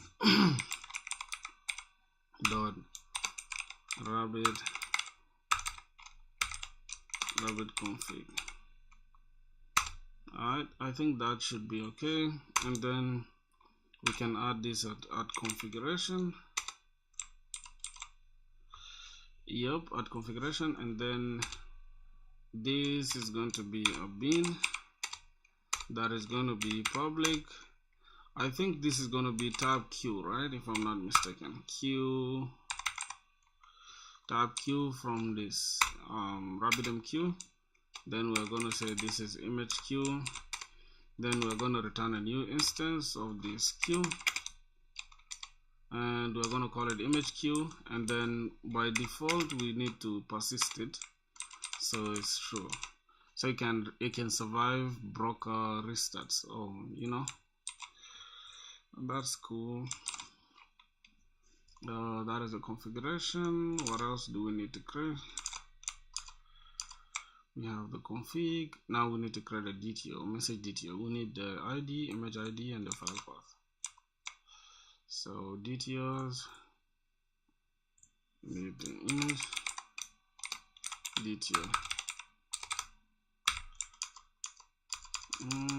Image detail, right? I mean message detail. Image message detail. Image message detail. This is gonna be a record, and it's gonna take types long image ID and string file path. String file path. File path. I think this is fine. File path. Alright, that detail is fine. We just need to go and update the controller now. So we're going to have we need to now create this rabbit template within the controller. Private final. We're gonna need rabbit template as rabbit template, and then right here, just before saving, before saving to the database, let's add this processor. So we're gonna have status uploaded, and then image is equals to repository.save image. So we first save this to the repository. Uploaded, we're saving the URL, okay? And then here let's have image is equals to image repository dot save entity, passing the image, okay. And the next thing, we can just create the image message as message is equals to new image message, image.getID and file path. Then rabbit template, we send this to the queue, we pass the message to it. Send to queue. So send the image to the queue. Okay, then let's do that. We're gonna have image message DTO as image message. What are we calling it? Message. Okay, let's just call it message, or let's just call it message is equals to new message DTO. Then we're gonna have image dot get ID, and then file path.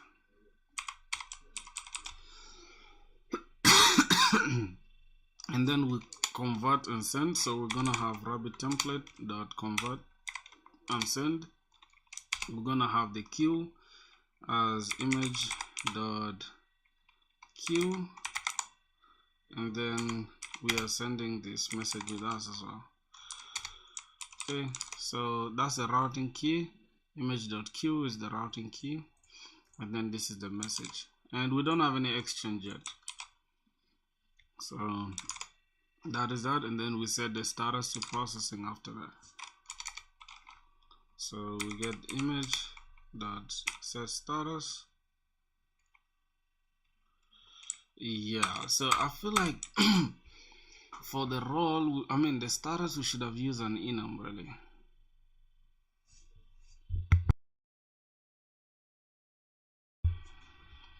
Let's see. Okay, it's okay. Let's just have image set status as processing. Yeah, status should be an enum for real. This is super annoying to deal with. Let's go to enums. I'm just gonna add this status.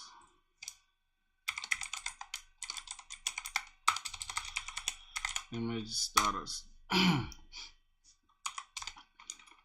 So we have uploaded,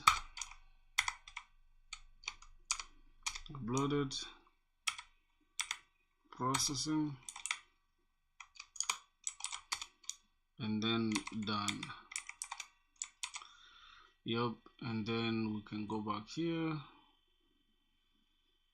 change this to image status, call it image status or status, image status dot uploaded. Oh, we can just leave it like this. By default it is pending, right? So by default it's pending. Let's just keep it as, let's add pending as well here. So pending is going to be the default value, and then is here image pending by default. Then let's add this enumerated. Let's just call this image status. Okay, that is fine. Let's go ahead and now change this. Set status. We need to set status here to uploaded. So we're gonna say image let's see,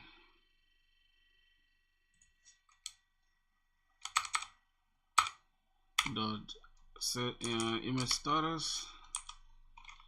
Then we're gonna have image status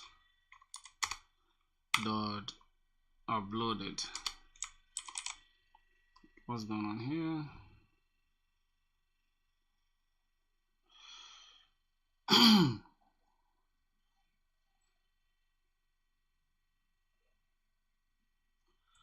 Okay, set status, set image status. Good. So we set it here to uploaded, and here we just change it to processing. So image dot set status, set image status to image status dot processing. Okay, we just have to return that image after processing it. We save it to the database, and then we don't have to return from here, right? We just say save it, and then we return the actual image itself. We don't have to return this. Save it, and then we just return the image. Alright, so there you go my boys. I think we're done with this. Well, we're not supposed to have everything here, like the business logic in the controller. I understand that. Okay, this is just a practice project for now, because I want to use this. The main point is to just understand RabbitMQ. You understand? So this is where we are sending this. We are sending this template. Convert and send using a routing queue to this. Routing key to this queue called image queue. We are sending this message with us, and we are sending the image ID as well as its file path to the RabbitMQ, right? Which is this file path, if I'm not mistaken. File path is this one. Okay, so that makes sense. Now we can go ahead and see this is list. Now if we test, we'll go to this localhost upload image, and then go see the image, see the message in the queue. Okay, let's see what's gonna happen. Now, let me open this in the browser. Why is it not opening it? Okay, let me run this. Let me run this so that RabbitMQ can run.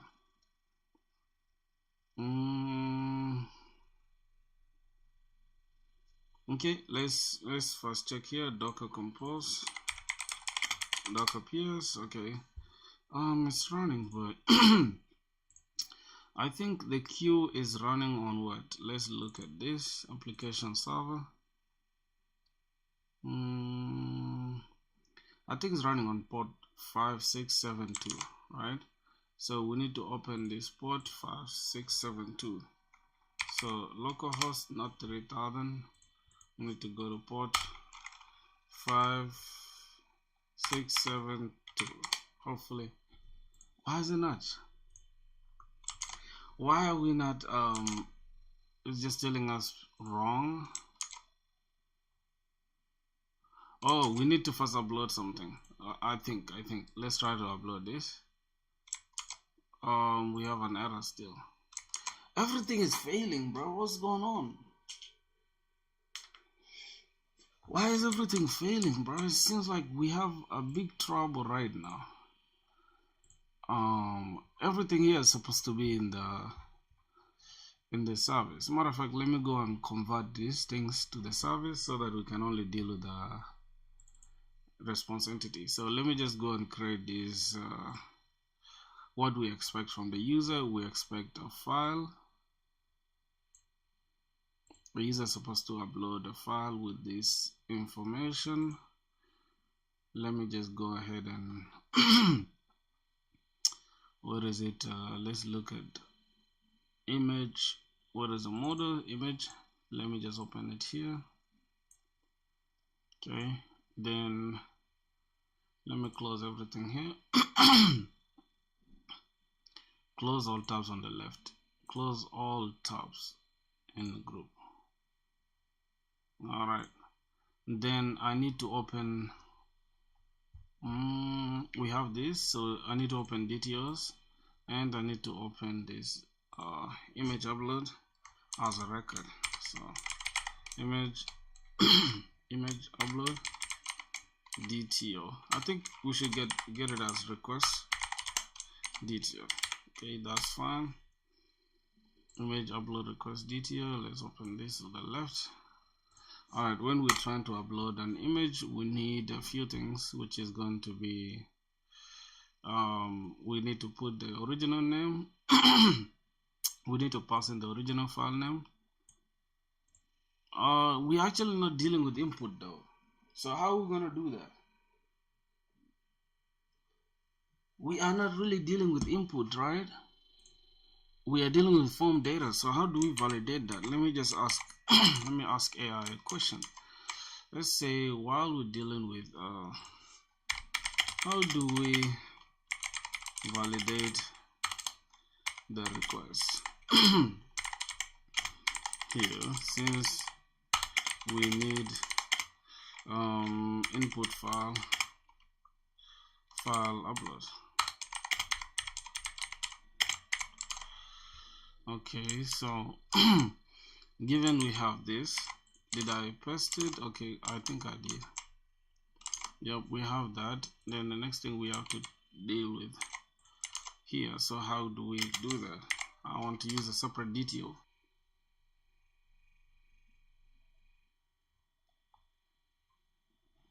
You have only the entity now. Validation should say that the boundary where the request comes in, not on the entity.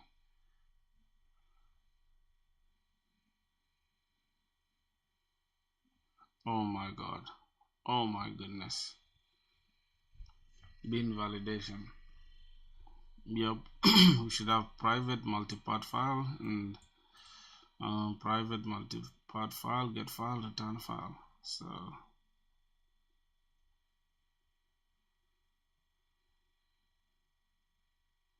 add constraints. So this is it.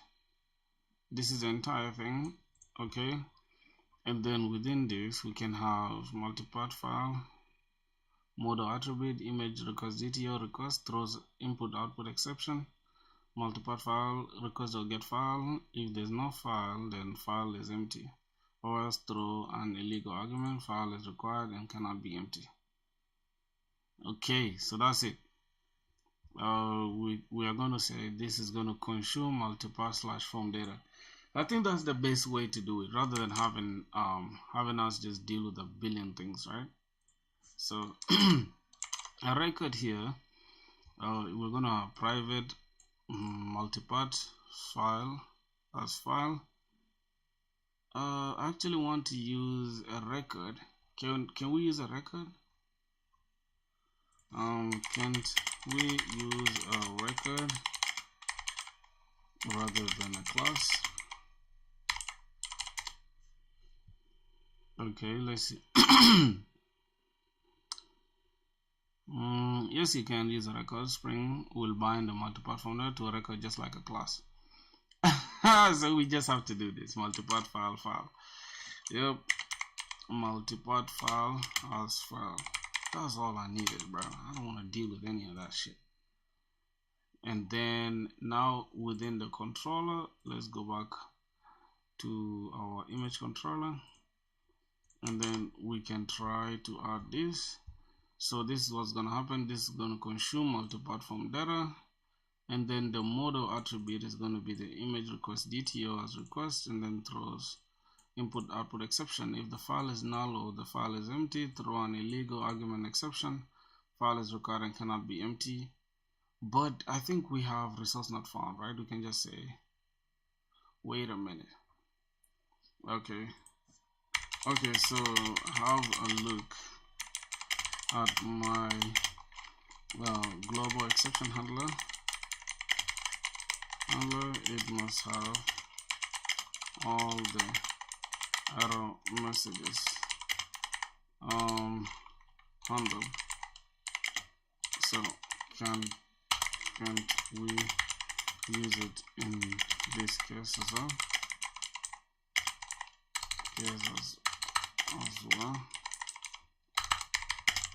I think we can go ahead and use this. Let's just dump this here, see what's up.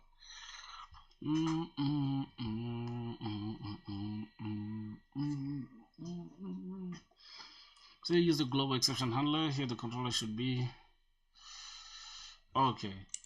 So this is what I have in the global exception handler. I forgot to send the actual global exception handler. No, I am using this format actually.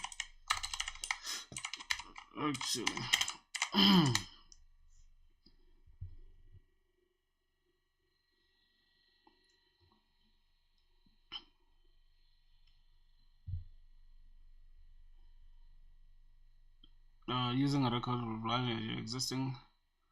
Okay, so we're gonna have resource conflict exception. File is required and cannot be. If you add actual bin validation constraints, custom add valid image annotation on the record component and the constraint file, the string will throw method argument alpha. Your string handler will build an error DTO with this. So map a specific exception to using your handler. So we're going to have to do this. Path your own exception. So we're going to have handle bad requests, API bad requests. Is it now what we have? Then in the controller, bad request exception. And what's going on here? Right now you only have method argument not valid exception, which is 400.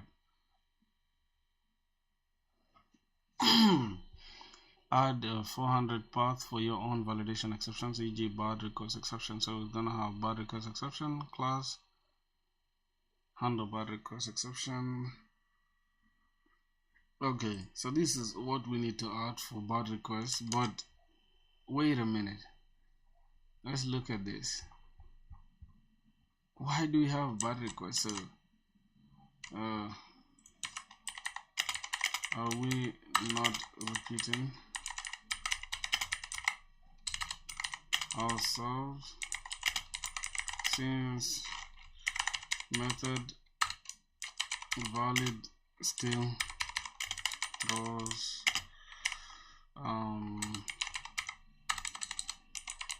bad requests as well?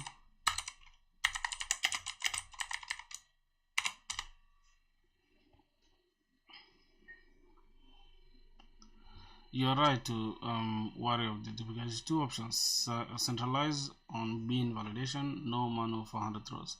Let that valid plus constraint drive all this. Do not throw your own 400 exception on the controller for those rules.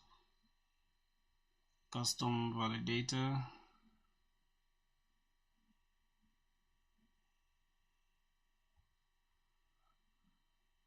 Custom validator example sketch.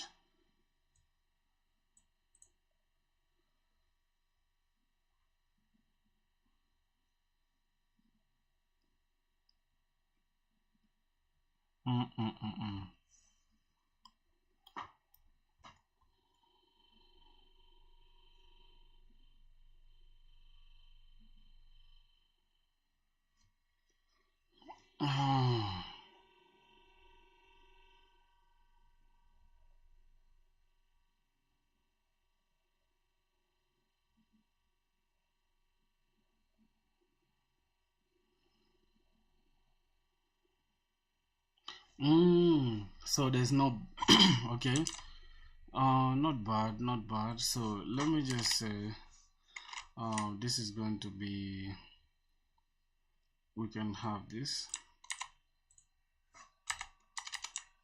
and this is also going to be 400. This is going to be bad request. Shows how bad request here.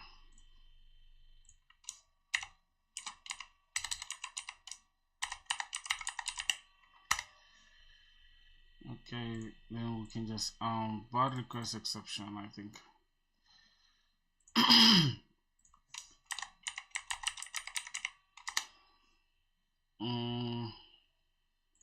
Can have bad request exception dot class. This is bad request exception, and then we're just gonna say handle bad request.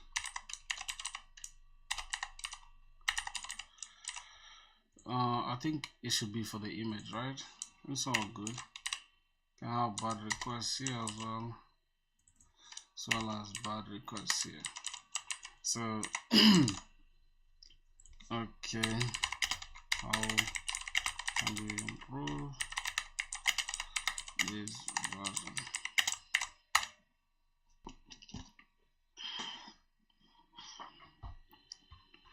Dot get message. So we just have to do it like this. Right now you ignore the pre-filled messages and just use the exception generic messages, so you get default. We can just use the same thing, validation.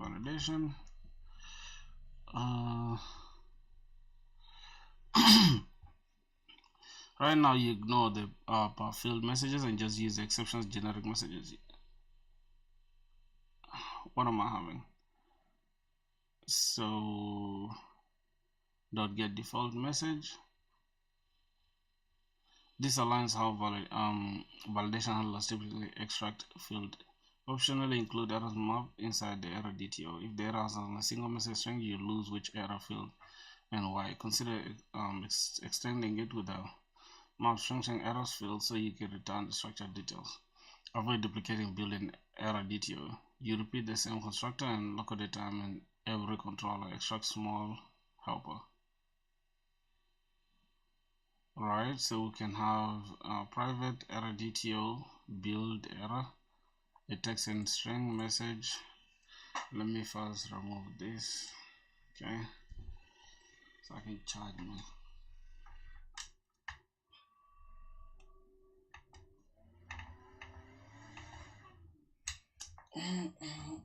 I'm trying to charge my stuff is low. Shit, just give me a second.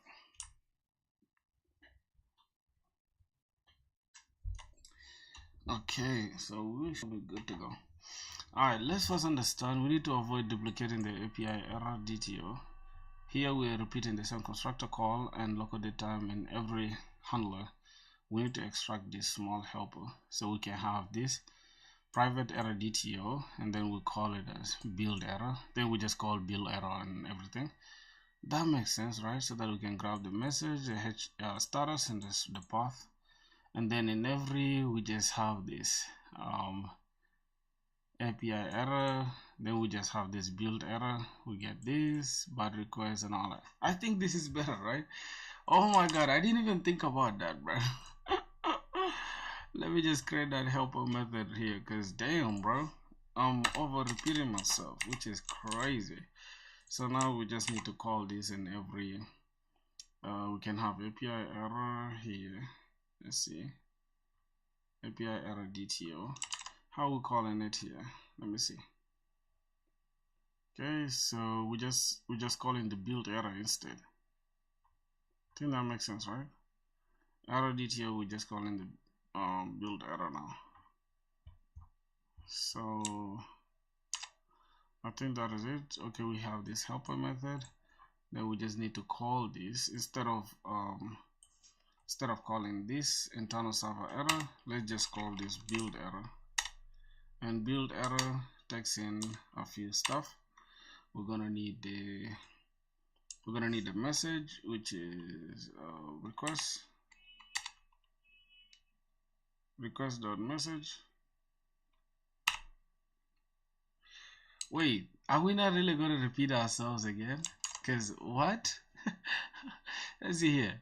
Oh, we're just going to get message, HTTP status, and request.this. Is it not the same? What have we extracted now? They're saying you repeat the same constructor call local datetime in every handler, extract small handler. Bro, so that we just save time with this. That's the only thing. Oh my god. It's pointless because I think we still have to add the get message. We still have to add bar request. We still have to add request URI.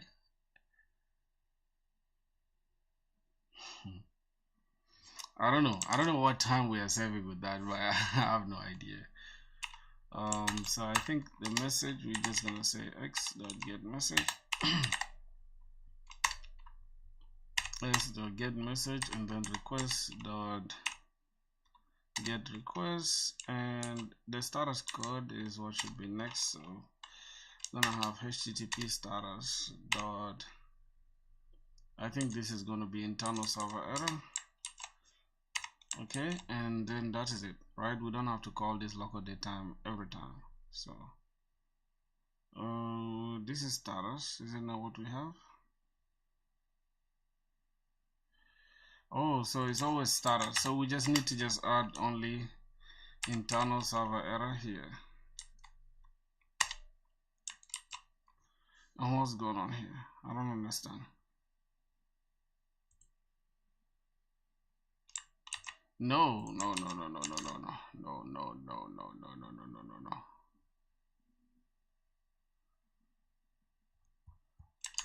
No.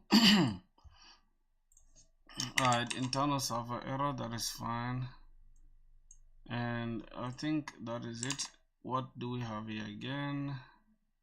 For bad request, we just need to return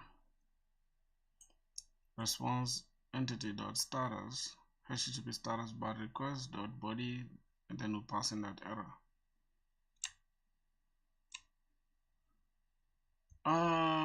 I don't think this is good practice because I feel like we're just overcomplicating it. We have new response entity which takes in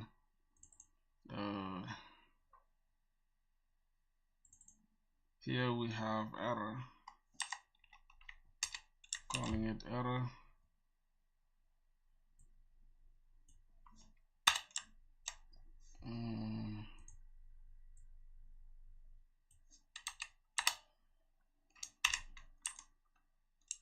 Okay, what are we taking? Bad request, okay, and then dot body dot error. So let's check http status internal server error dot body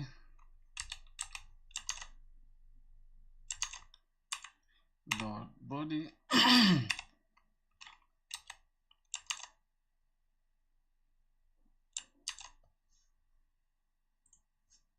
internal response entity.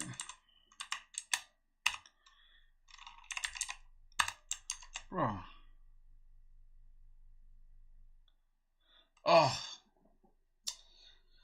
Oh goodness, let me just leave it the way it was. Let's go ahead and throw bad request in case there's a problem in the validation.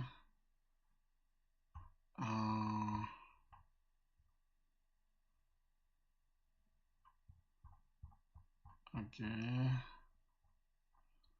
so now we're gonna have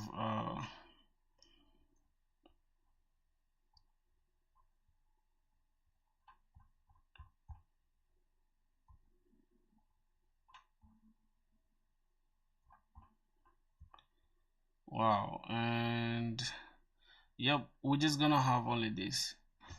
Let's go back to this controller, post mapping, and then consumes. We're gonna consume, what are we consuming? Multipart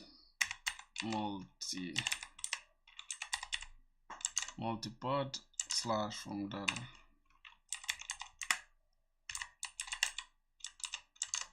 I think that is it. Multipart slash from data. That's what we need to consume. And then at multimodal here we have at valid Then we need to pass multipart file is equals to request.file, and then if there's no file, if file is null and file is empty, we throw a resource conflict exception. No, we throw bad request. File is required and cannot be empty. Yep. Valid model. Then we're gonna take in the image request DTO as request. That's it. So what's with all this? File. Make sure we validate this. Valid, and then model attribute. Okay, that is it. And then we can just add the image request DTO as DTO, right? Or maybe request. We'll just have it as request. Okay, and then we can have file.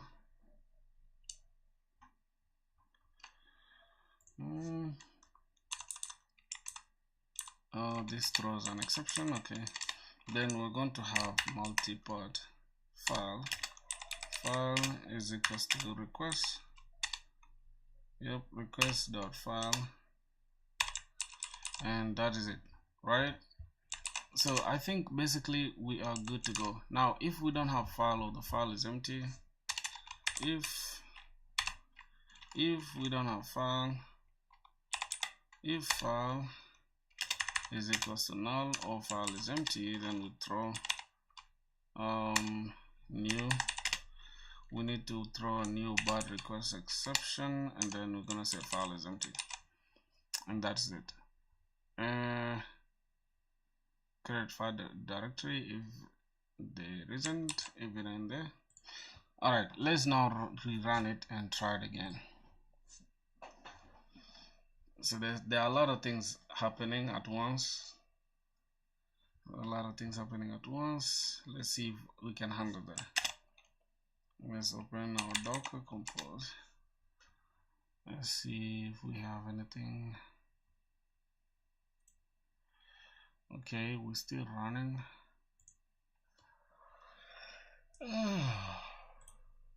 Let's upload now, /upload API images /upload. Wait, let's go back here.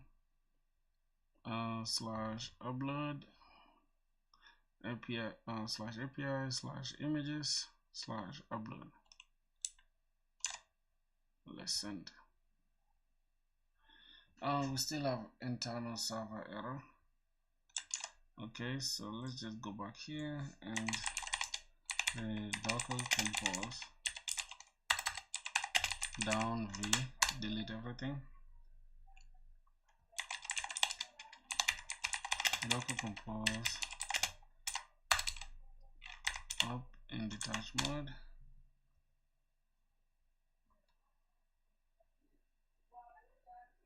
Kim,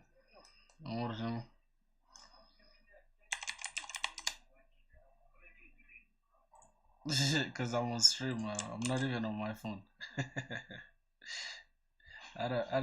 Yeah, I'm out of WhatsApp, but it's active. Nothing, man. I'm just streaming, bro. What's up? I'm almost done, actually. I'm even done. I'm just concluding. What's up?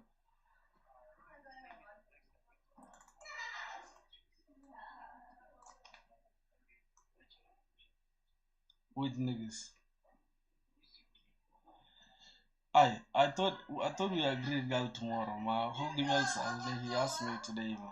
I told him on the weekend is less.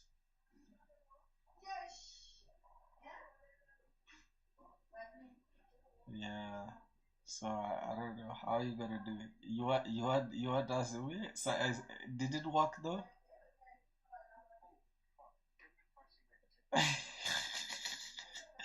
Why? That's the thing I even told him. I'm like the thing wasn't working yesterday.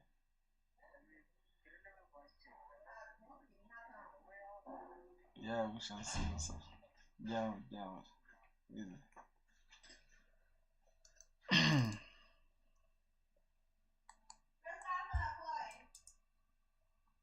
Yeah.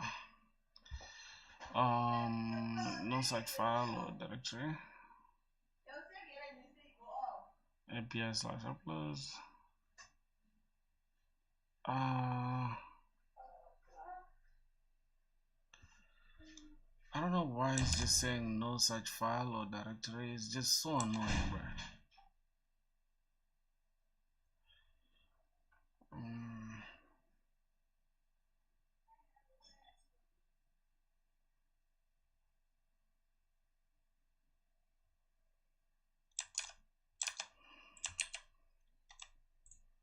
Okay, let's go to here. Let's send this local files. I think what's the name? I think it's image processing. Yep.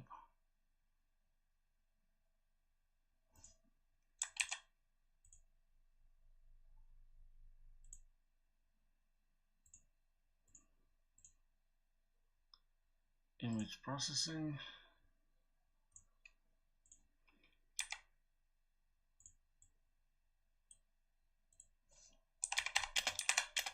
Why is it not allowing?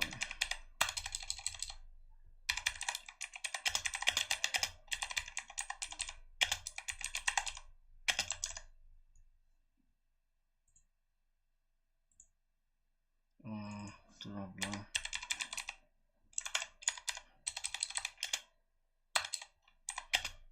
Using Postman.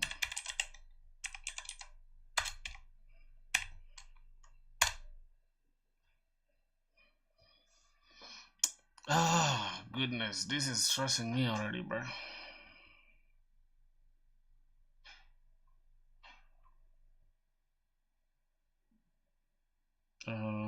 The broken controller. Rest of the code. Okay, the correct structure, and make sure you actually look like this. Your method.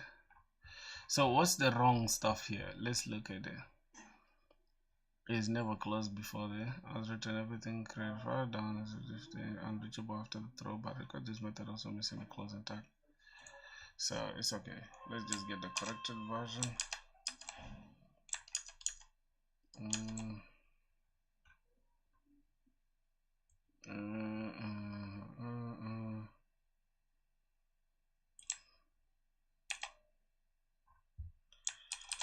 Let's get the corrected version.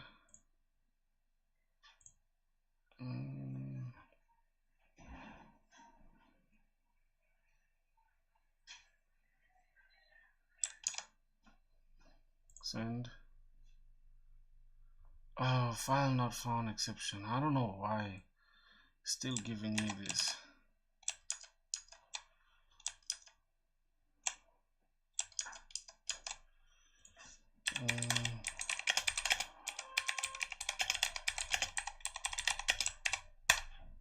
Why am I having errors like this, bro? The error is about the tag node path. The directory path that exists, but the full path you pass to transfer is invalid in that Tomcat work directory. Upload.uploads is off by Tomcat. It becomes .uploads, and then .uploads slash this relative to that. So we need to change the directory to an absolute path. E control.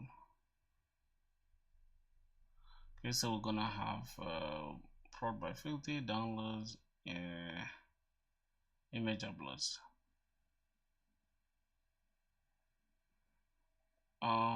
Absolute path you control. Oh goodness. So this is downloads, and then we'll go to image uploads. I think this will make more sense. Let's go use this. Geez. Okay, let's try it one more time. The absolute path is what I control, which is this one slash image uploads. Okay, we're going to create string upload directory to this, and if this doesn't exist, then yeah, that's it. Okay, let's try it one more time.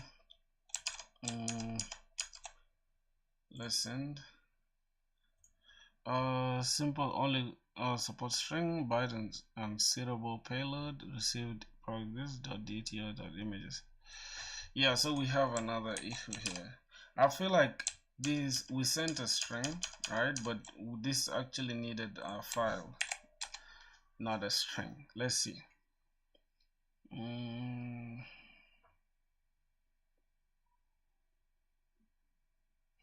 RabbitMQ is objects. Your image message data is neither seriable nor converted to JSON, so it blows up. Make this seriable quick. Image message DTA. We're gonna have image. That is what I have. Make it implement seriable. So this is gonna be record, and then implements serializable. Actually, serializable. So let's go back to this DTO, and then we're gonna have implements serializable.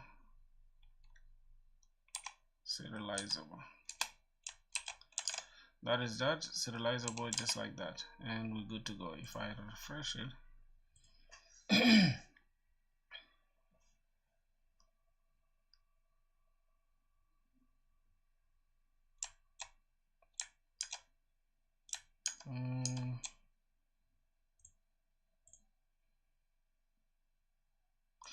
yeah, and then the status is processing and processing. So this is good, and then what's going on here? Option 2, no, I don't want to use any of that shit. It's working now, so I'm just gonna say this is working. Oh, how do I check if RabbitMQ received it?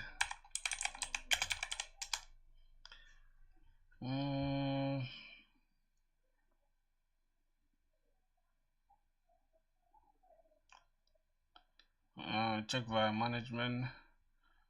Make sure you have RabbitMQ image exposes the management port in compose YAML. Management, and then port.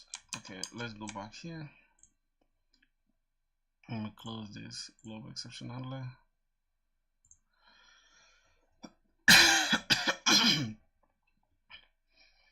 What's the time? Okay, almost 10.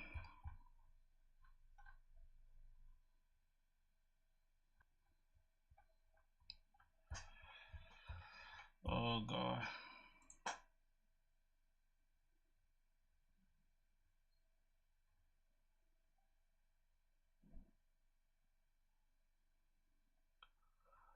Wait a minute.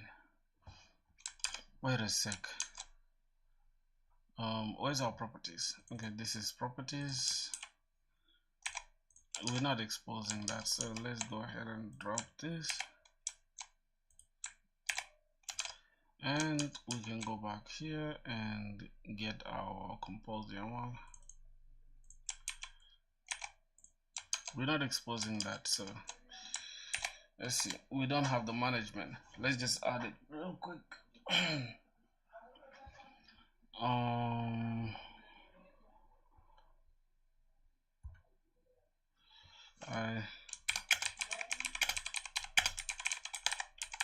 Management, so I can see what I have in the RabbitMQ.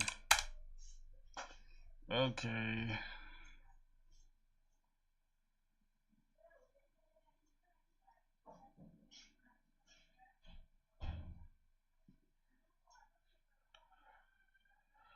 Okay, so we just have to add image. We just have to add this image RabbitMQ3 management,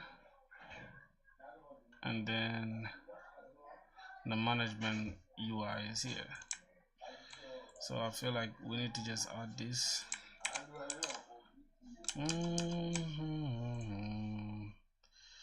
So image, okay, we have the latest. Let's just add the UI here.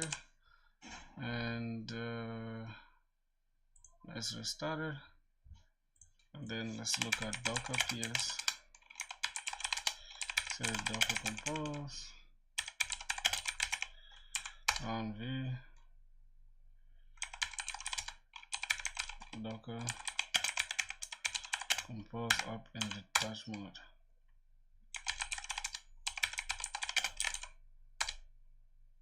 Okay, so we can look at it from here. Then let's grab all images. Okay, let's run this.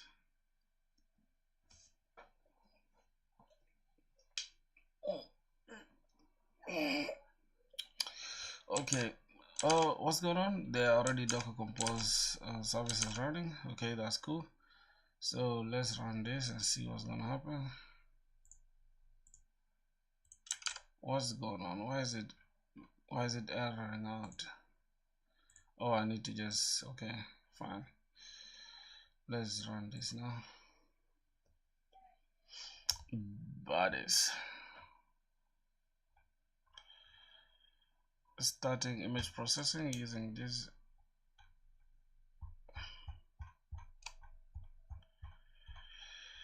What's going on? No active profiles? No, bruh. What's this? Let me just bring this docker compose down v. Okay, docker compose open the touch mode. Then let's go ahead and run this.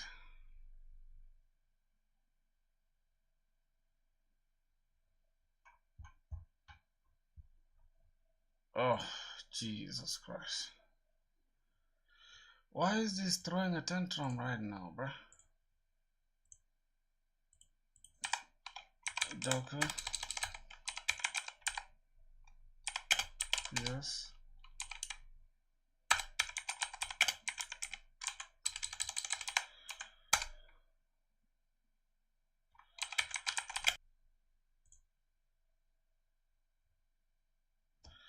Yes, it's creating the containers.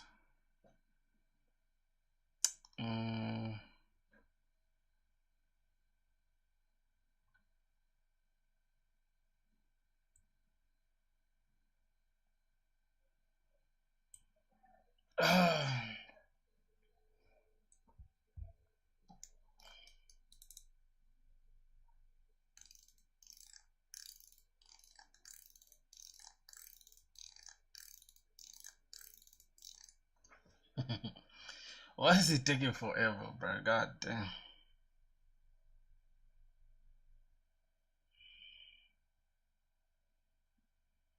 Touch me, you viral.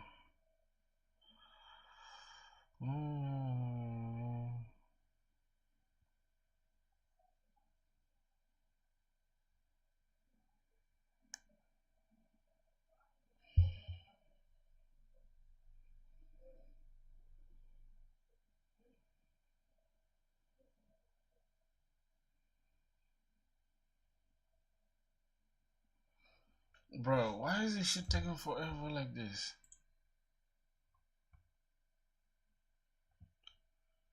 Wait a minute.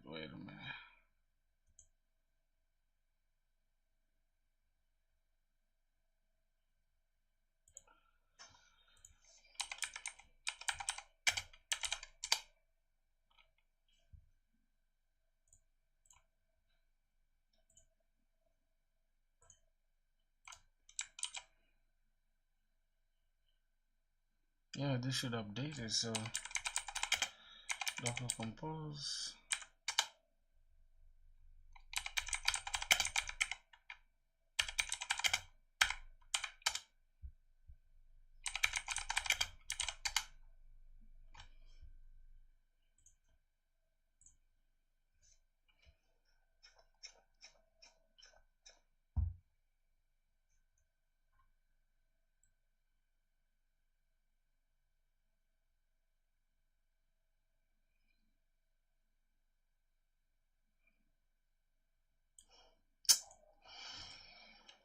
God.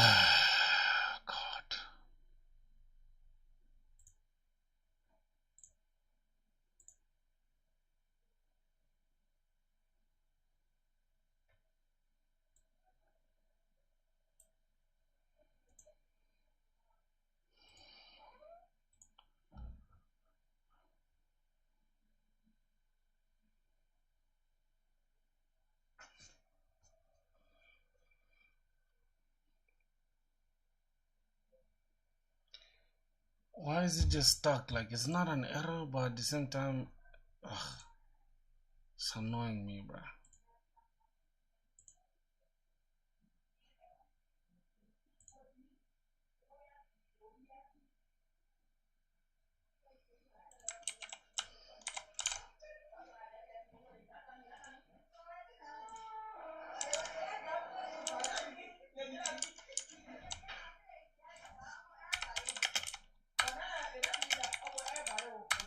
It's not.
Docker is stressing me like crazy.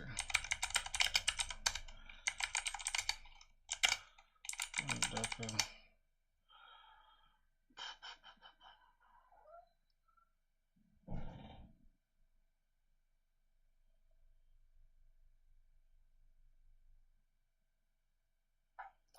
Alright.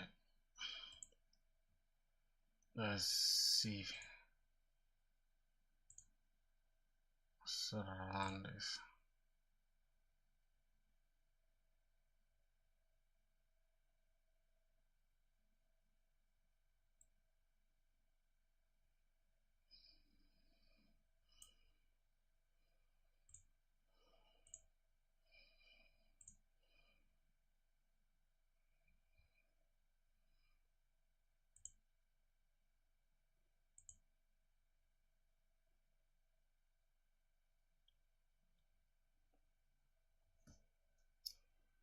What the hell?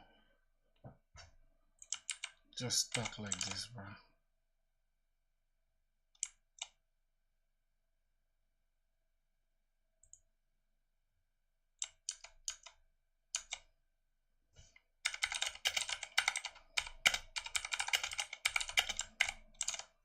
Oh my god.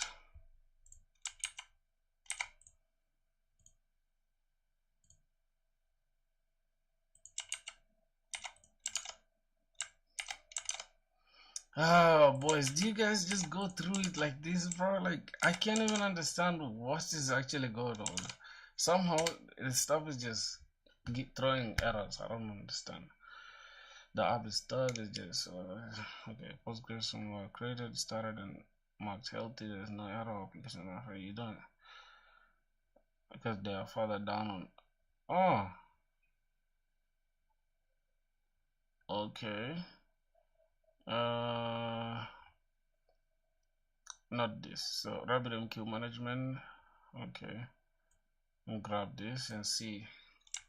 This is for RabbitMQ. All right. Confirm RabbitMQ credentials. So this is fine. The spring, and this is okay. So that should show us that everything is fine. Let me just run it again. See, docker ps. Let me run it.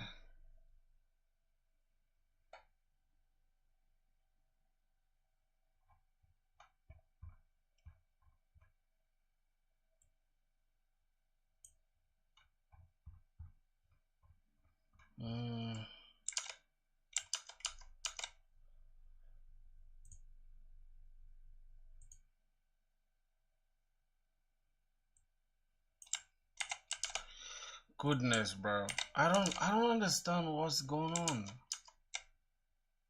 Oh, jeez. There's nothing to scroll to. It's just stuck like that.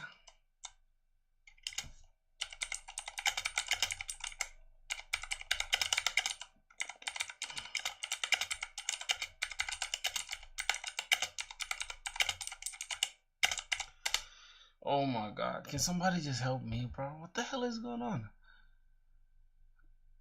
It stops logging right after Docker Compose repository because the containers are healthy, but you never see the storm connection started in.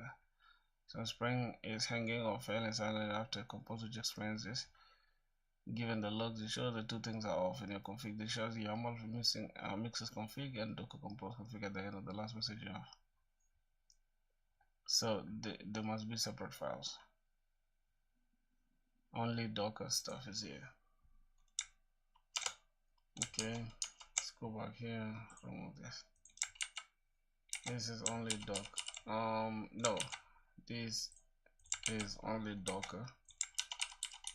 Yep, this is only Docker. Let me remove this. All service defined. This file will be shown in the service 2 window even if no containers for this service exist. Do not synchronize with the service 2 window. I don't understand what that is, but it's okay. And then let's go back. The Spring config only. I don't have flyway, bro. What is this stuff? Just gambling stuff like that.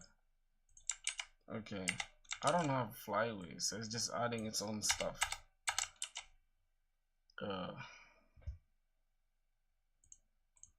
Okay, clear. Docker ps. Docker compose down v.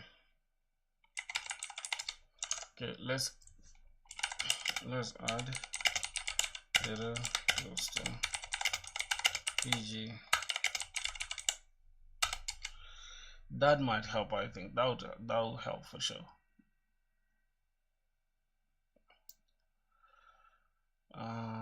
Bro, why are you thinking too much, bro? Come on.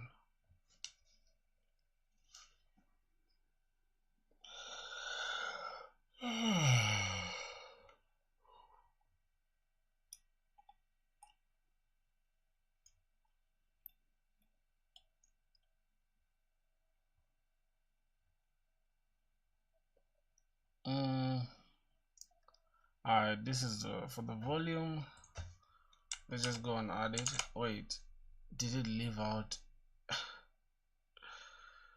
Oh, okay, this is just for Postgres. So let's just add that volume and this for Postgres.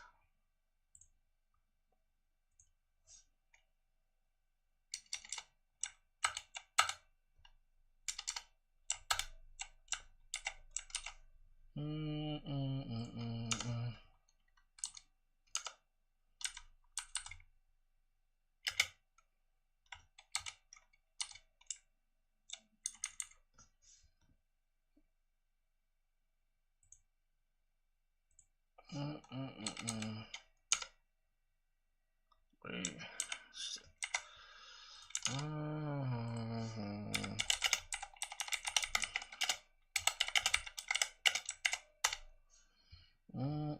I just want to make this super quick, bro. This stuff is giving me a headache right now.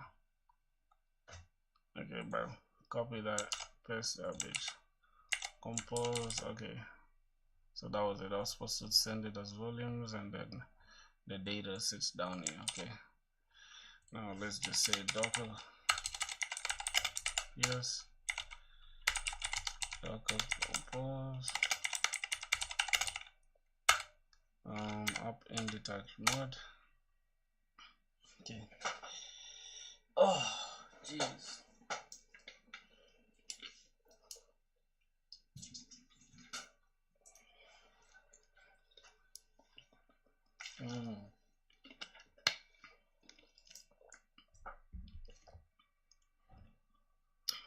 Okay, so interesting.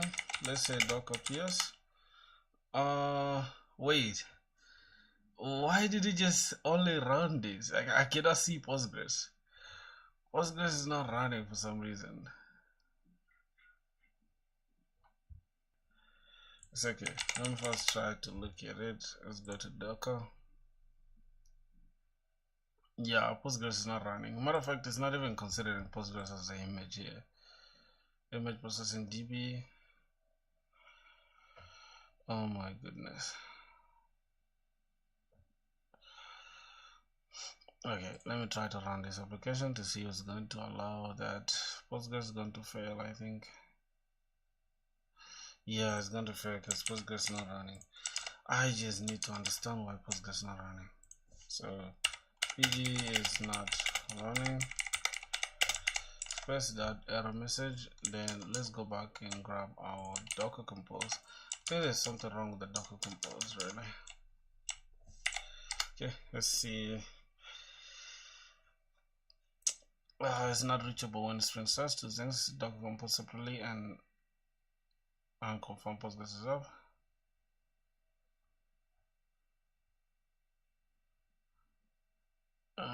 If docker is not running, docker compose logs Postgres. Also check the host. Bro, this stuff is just, oh my god, this is annoying me, bruh.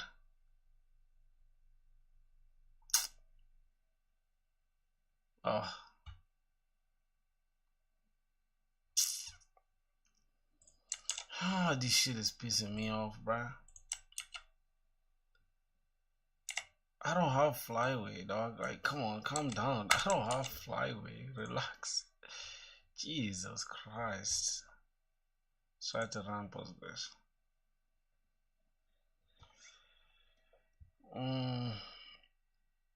Container. Okay, stop. Let me stop this. Then let me just run all of them. Wait, they're all running now. So why was it tripping a minute ago? Docker ps. There's only one that's running. Oh my god. Docker compose. Down v.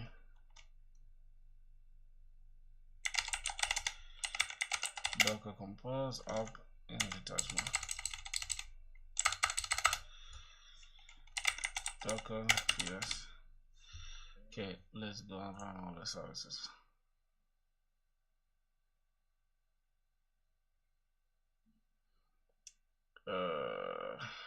Start all. So it just started only one.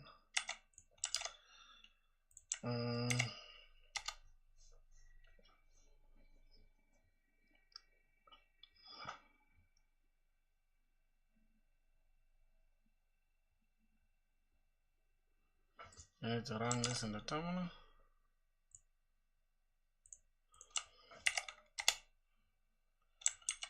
Connection failed. I don't know.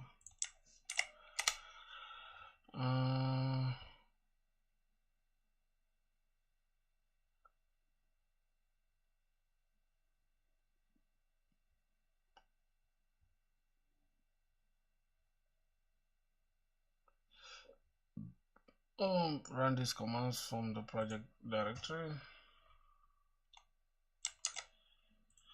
Bro, Jesus Christ. Now it's running. This is crazy. How is that even possible? Docker compose down, Docker compose up in the dashboard, Docker compose ps. Now it's running. It's crazy how now they are running.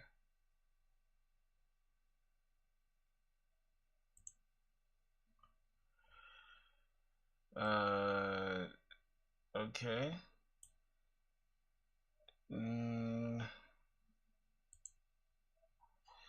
This is RabbitMQ. Okay.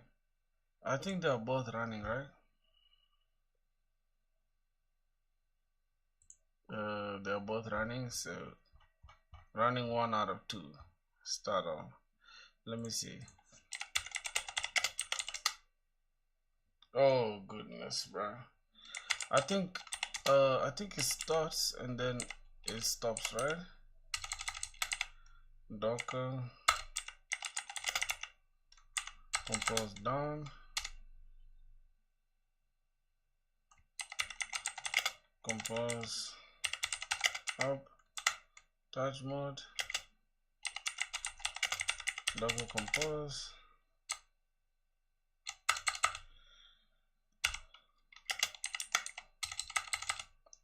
I think we have to use this and then Docker compose. No, it's okay. Docker compose up.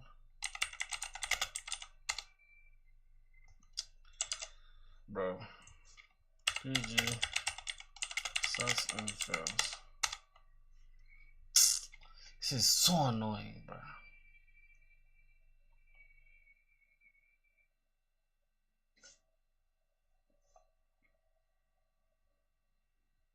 One person starts and fails only way to has logs. So you should see image processing with exist Docker compose logs Postgres. So press that.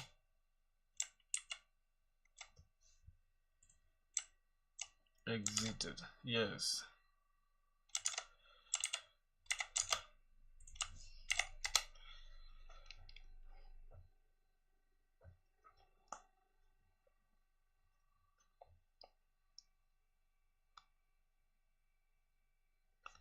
Yep.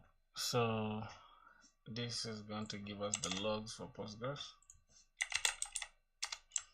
One down.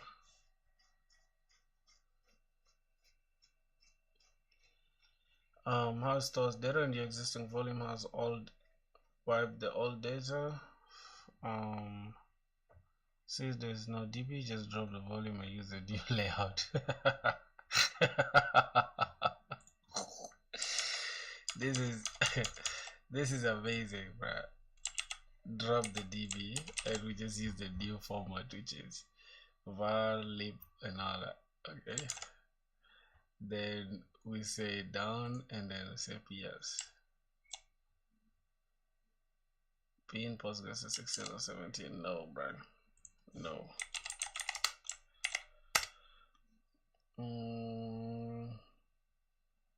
Yes, Docker PS.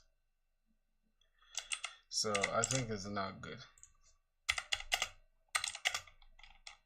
It's good now.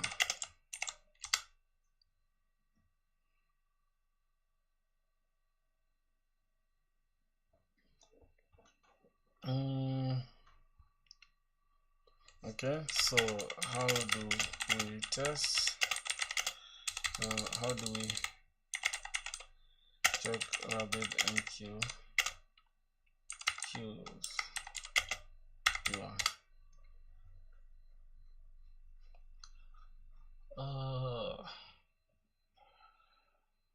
Use open this and then go to this localhost this, log in the credentials in your compose, rabbit user, rabbit pass, and voila. Once logged in, click the queues for queues and streams. Okay, so that is it. Say docker compose down v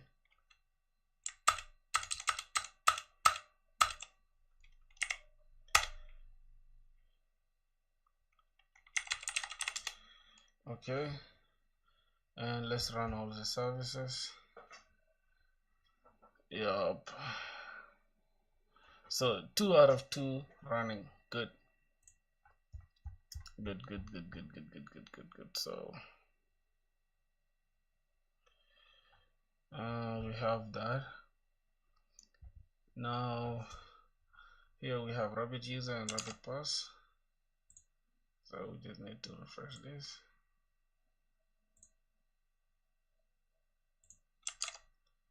Localhost RabbitMQ.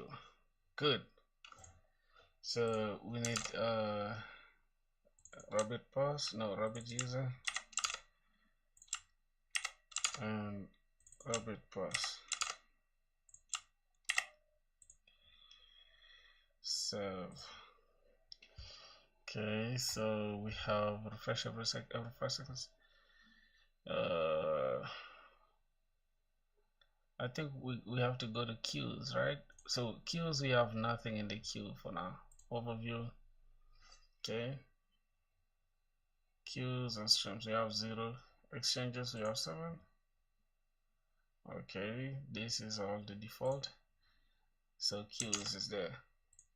Now, if I send a request, this will go to the queue. So let's open Postman. Get all images. Oh, we're not running for now, so let's run.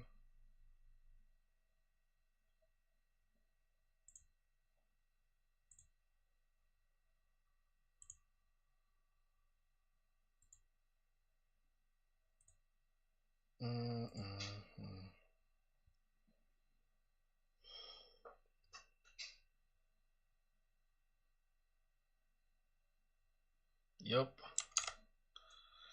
So we need to get this empty, and then if I go back here to RabbitMQ, if I refresh this, we have 0 queues. At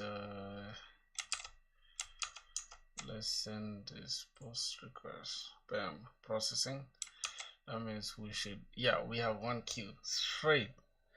We have something in the queue. Interesting. It is nice, bro. So we have something in the queue. Let's check what's there in the queue. We have the image queue. Okay.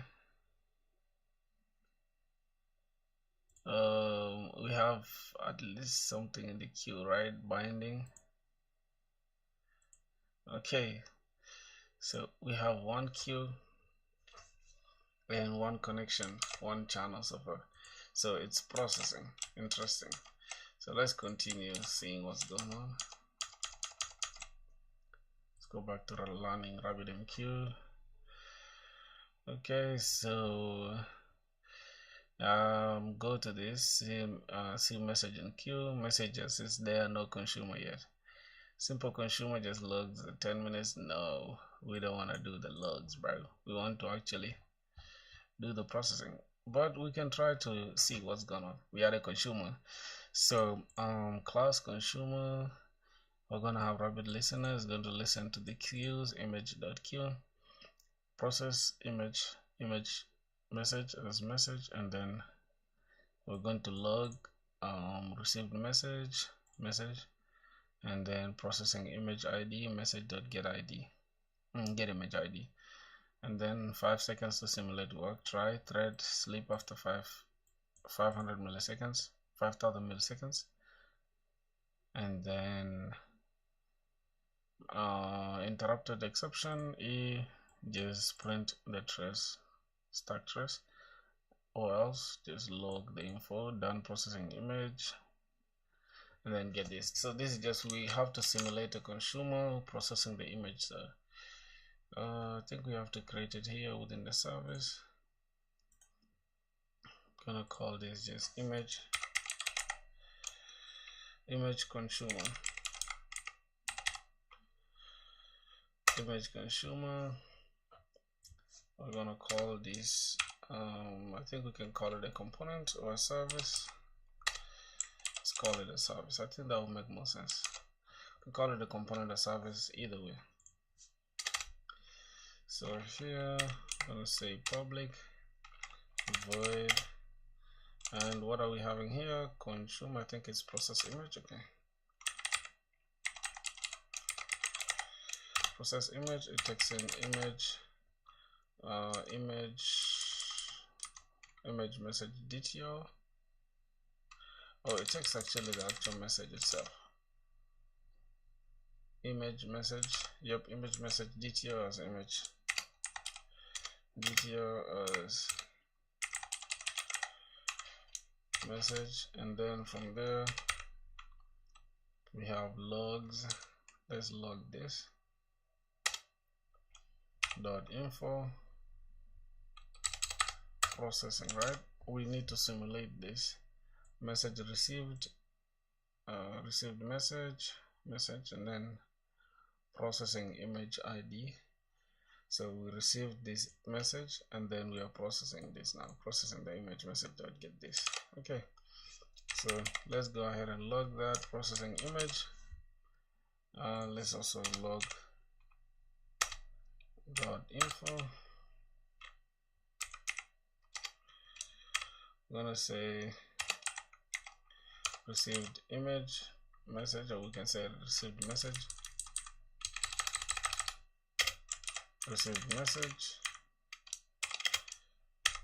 and let's pass the message, and then processing image, I think image message ID, right? Image ID, then we just get the ID from here. Dot get image ID. Okay, then finally we just have a little try.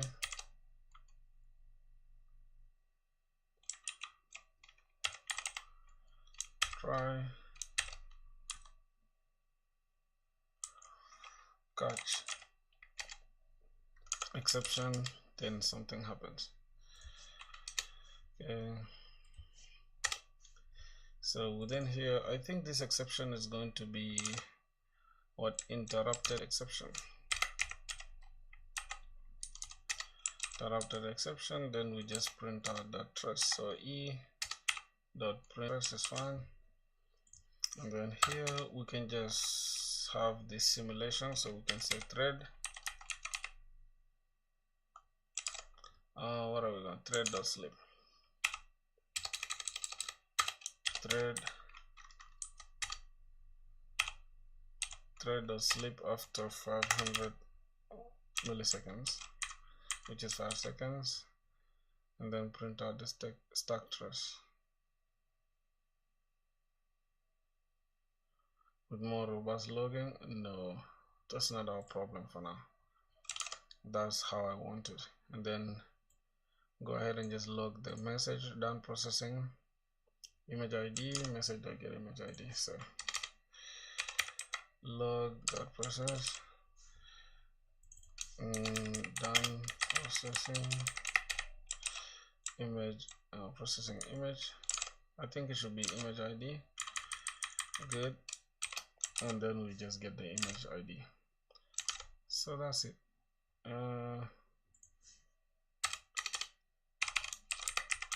Simulate image processing.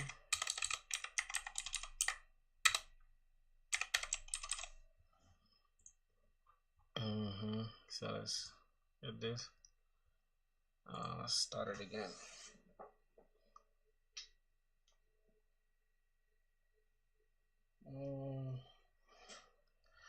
So this is a consumer. Consumer,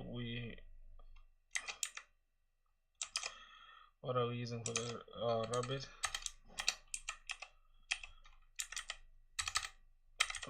listener? Then queues, we are listening to the image.queue. I think that is it.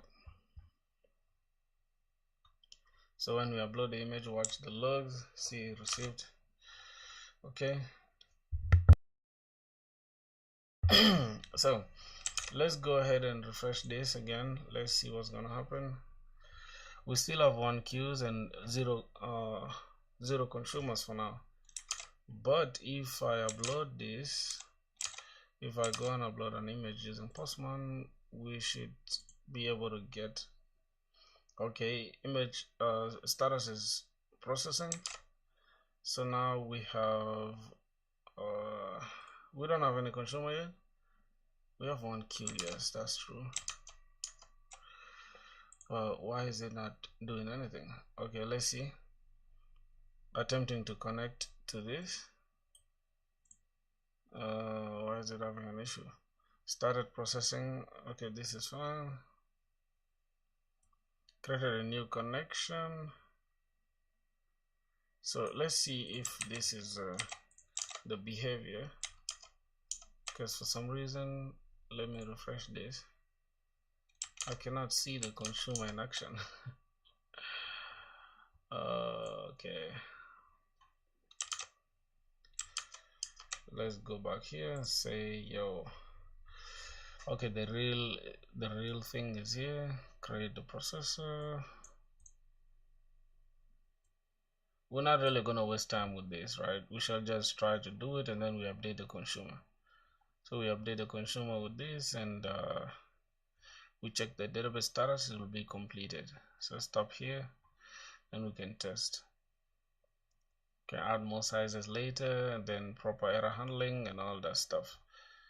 So yeah, I think I'm just gonna go ahead and add this image processor class called, a service called image processor. Just say image processor, and I don't want to waste my time writing this from scratch, so I'm just gonna take this exact image processor, this service, and replace it with my own here. So at service, import this class, IO input output, import that, import this, import graphics t2d, import this, and import file. I think we are good to go now. So what is happening here? Let me try to understand. The string resize. We are resizing the stuff. So we have this input string, the output string, the height and width, or else we throw input output exception, buffered image, original image io.read, read a new input file, input path.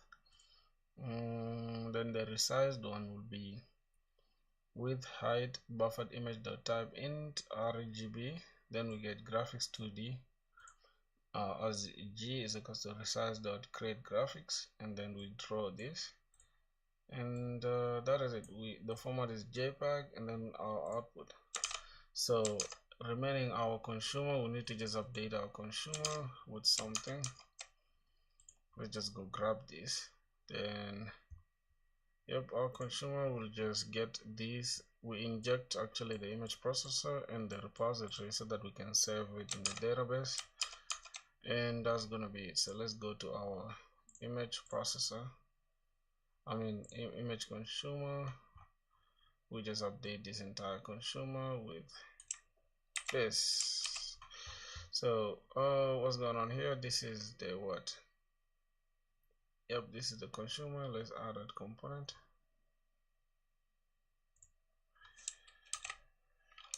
Add component, and required argument constructor. We import this repository, import this is actually image message detail. Then this is gonna be dot image ID. Then this is image ID, file path, and this is image ID as well. Since we're using records, right, so we just have to use them like that.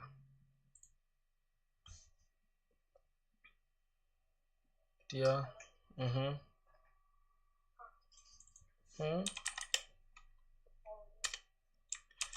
I'm fine. What's up? I'm almost actually. Yeah. It's okay. What's up?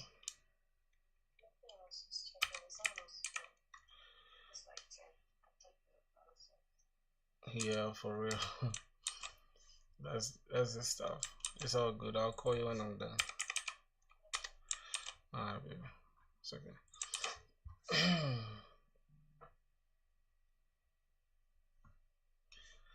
Okay, so I think that is it. Successfully processed image, and we're storing it. I think after that, update the database.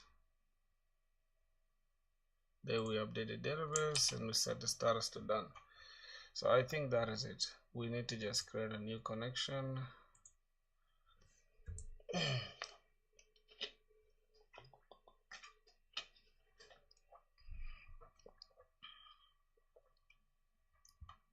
Oh my god, what happened here?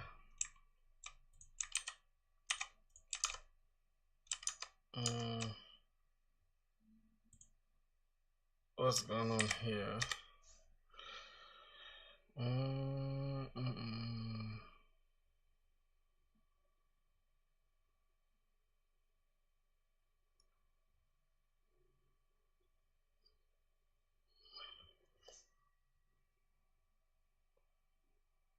How is that name mismatch? I have image.q,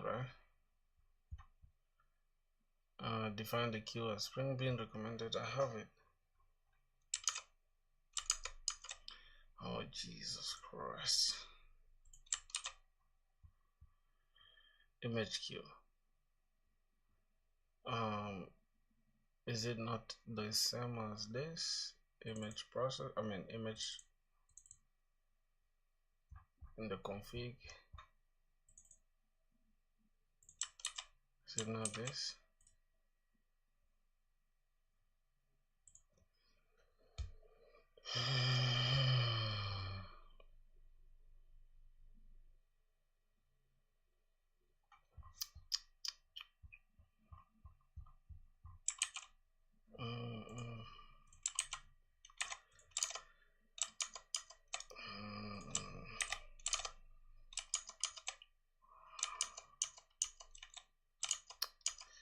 Oh my god.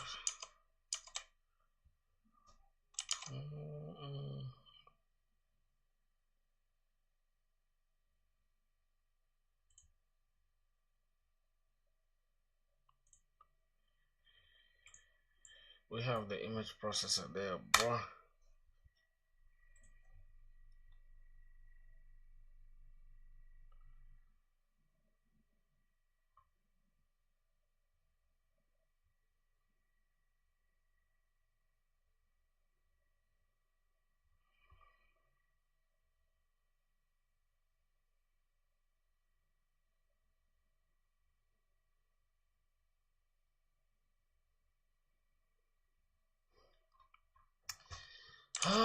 Sometimes AI, I don't understand you.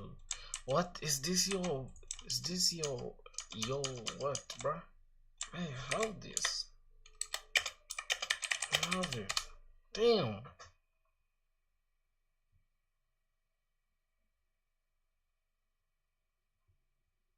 Oh wait, bin defines no queue, image queue, but your code uses image.q.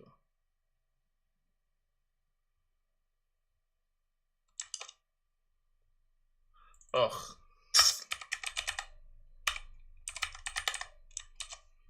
No wonder, bro. God damn. It's starting to piss me off now, bro. God damn.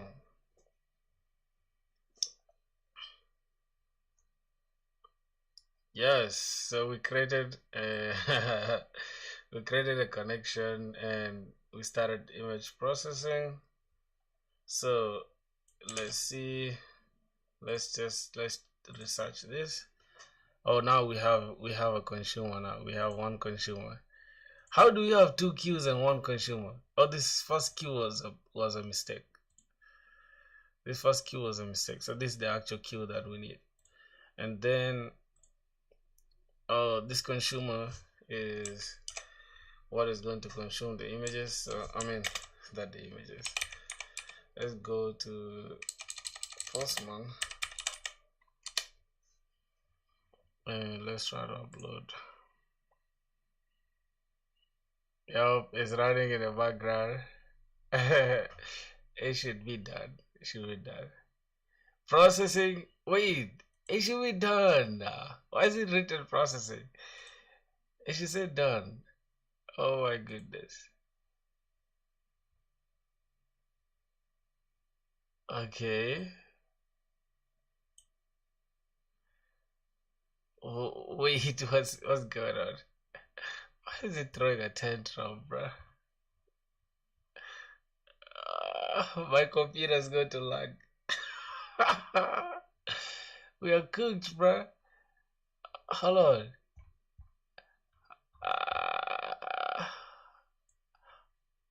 We are cooked. This stuff is taking forever. I think my computer is lagging already, bro. Nah. What the hell is going on? How big is this processing? Let me go to let's go check this out. Okay, we have some overview. Let me research this. I'm gonna close this off. I'm gonna close this off as well. Good. Oh my god.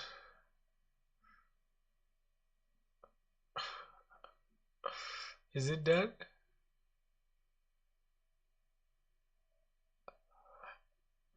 Bro. How is it taking forever to... That's a simple image, bro.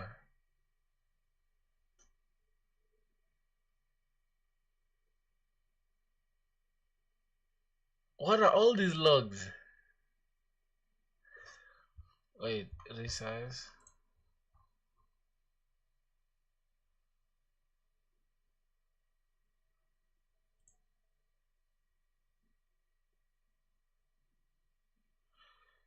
First stop this. I don't know why this stuff is throwing a tantrum, bro. Nah, this is crazy. This is legit crazy. This is crazy. Okay, this image processor is just going nuts. This is going nuts, right? This is going nuts. Hi, buddy.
Mm-mm.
Oh, I'm about to lose my brain, bro. Like, I don't even know for how long I've been streaming, but this stuff has been giving me headache, bro. God damn. They should do it, man. I'm done. I'm done now. I'm done, bro. I'm done.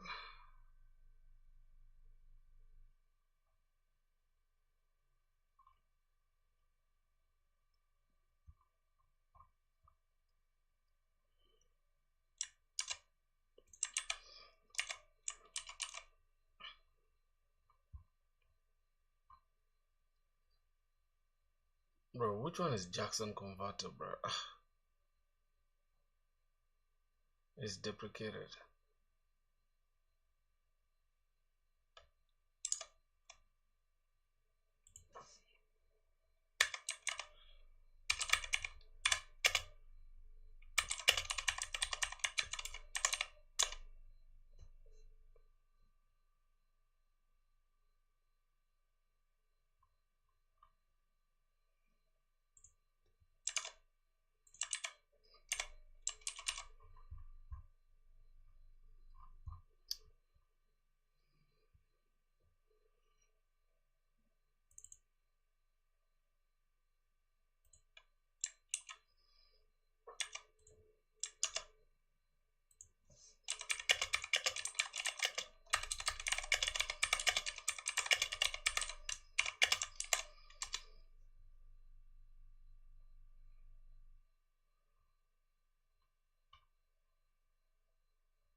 Jeez. Okay.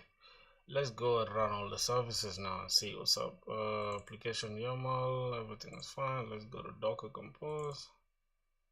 Let's run. Okay, I think once we run this, it's just going to run everything at once.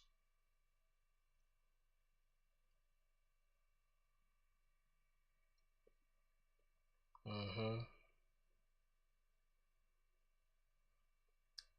Mm-hmm. What's going on? Um, Execution message failed and the error through an exception. error handler converted exception handler. I think we need to just leave it as serializable. Implement serializable.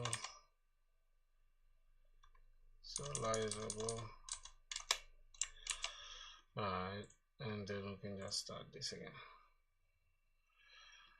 Now let me first check if all the Docker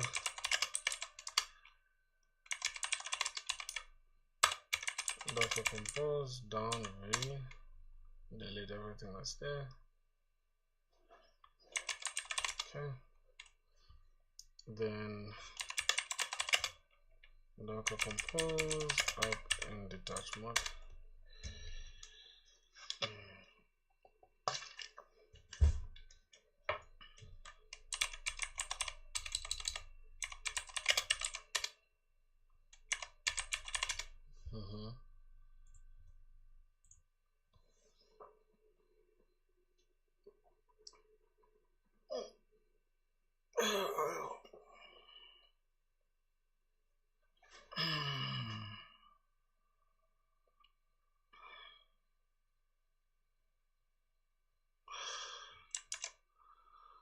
Okay, so this one queue, one consumer. That's interesting.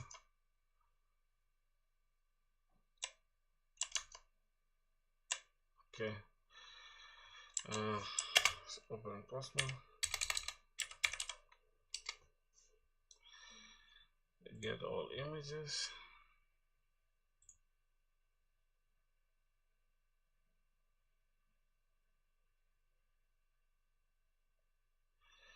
Okay, let's send processing.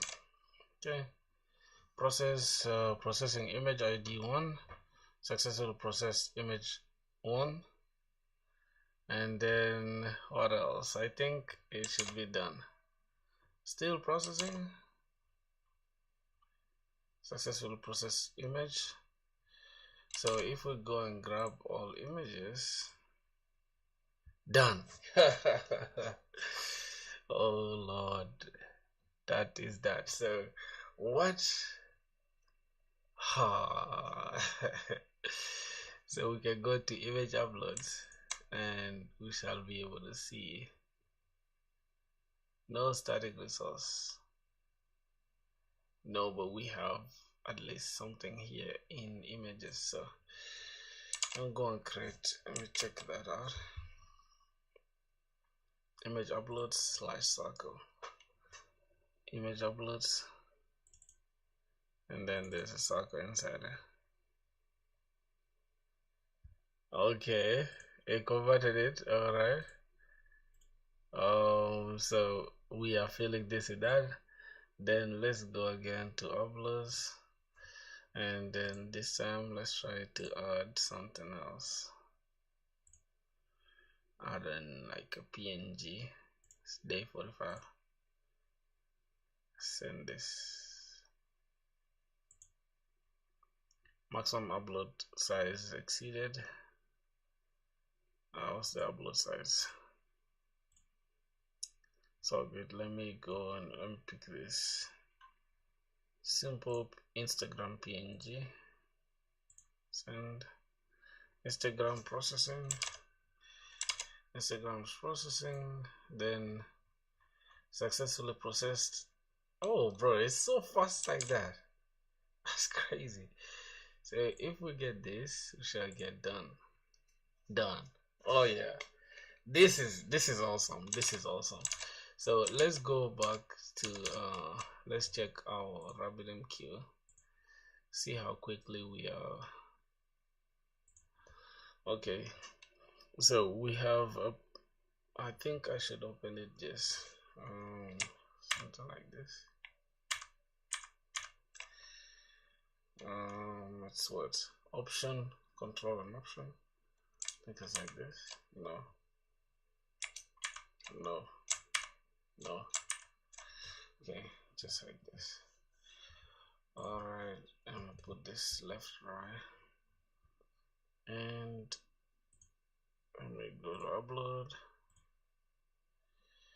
Let me process another image.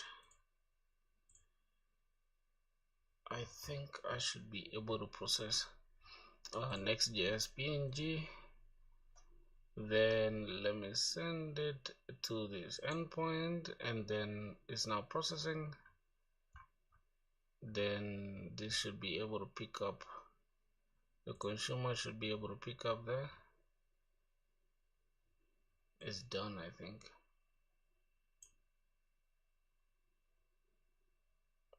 Yep, it's done. This is a queue, image queue.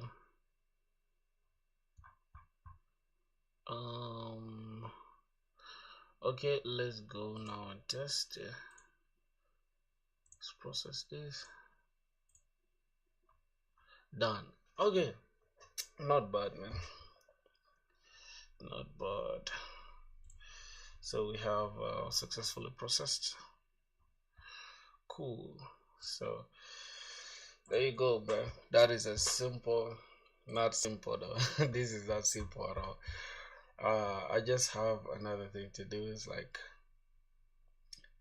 I need to actually, let's look at the image controller. We have a lot of things here going on in the controller that should be okay. Let's just kill this.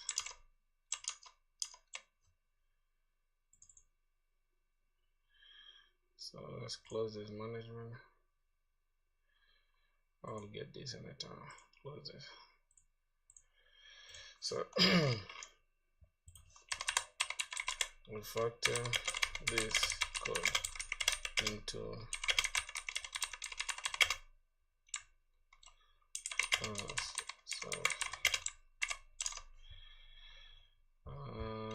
that is the controller.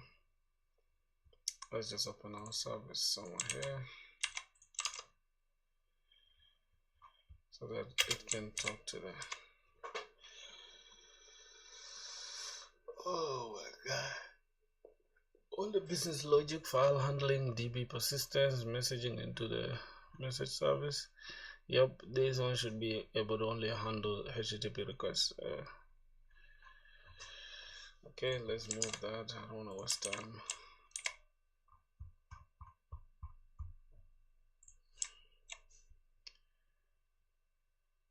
Set package name. Okay.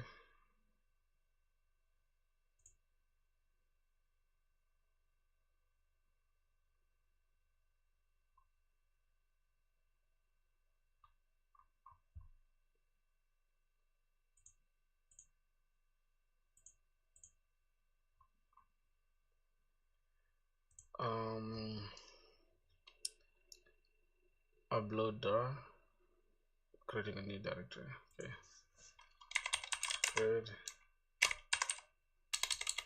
Create new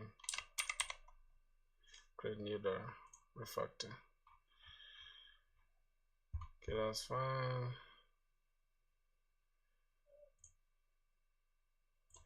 Why is it null?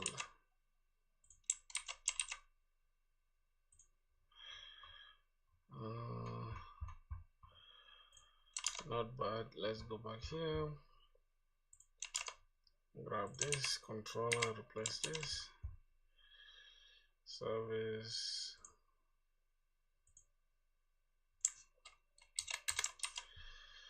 Import this class. Okay, controller is fine.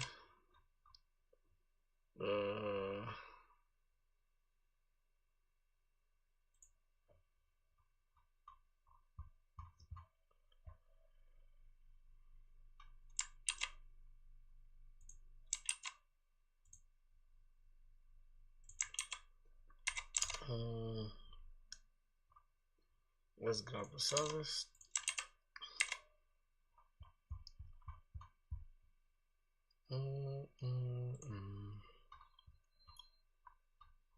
Okay. I think that's fine. I think that's fine. I just need to now leave this service.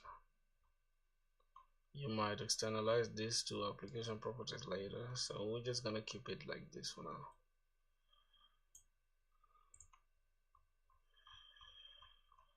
Yep, and then it's okay, bro.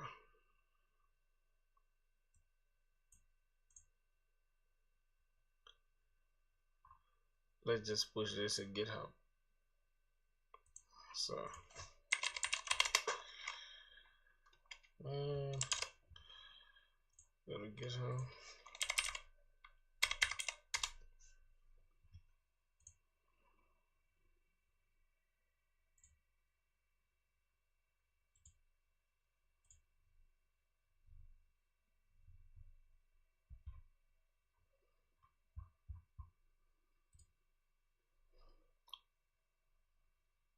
RabbitMQ.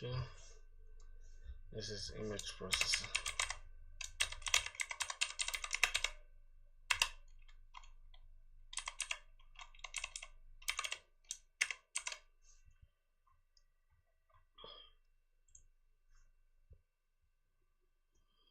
You just have to get grab there, send this to GitHub.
Oh gosh, image processing.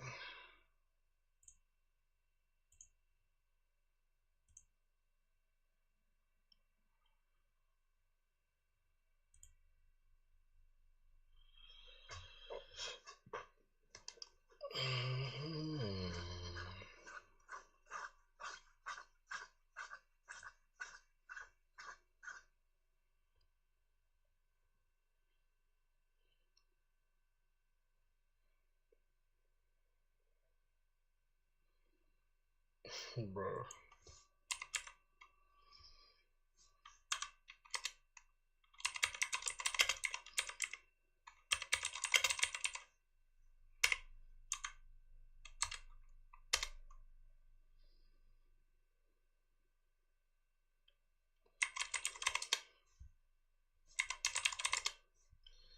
Oh, I'm done, boys. I'm done. I'm done streaming for today. Oh God, I don't know how long we've streamed for, but it's crazy. We really got nuts today. Oh goodness, we've got nuts today. Let me see. Let me look at the file to see all the things that we processed. I think they're all within. Yep, this is everything we processed. Okay, fine. Oh, 4 hours. That's gonna do it for today, my boys. I love you guys. Let's go. Catch up tomorrow, man.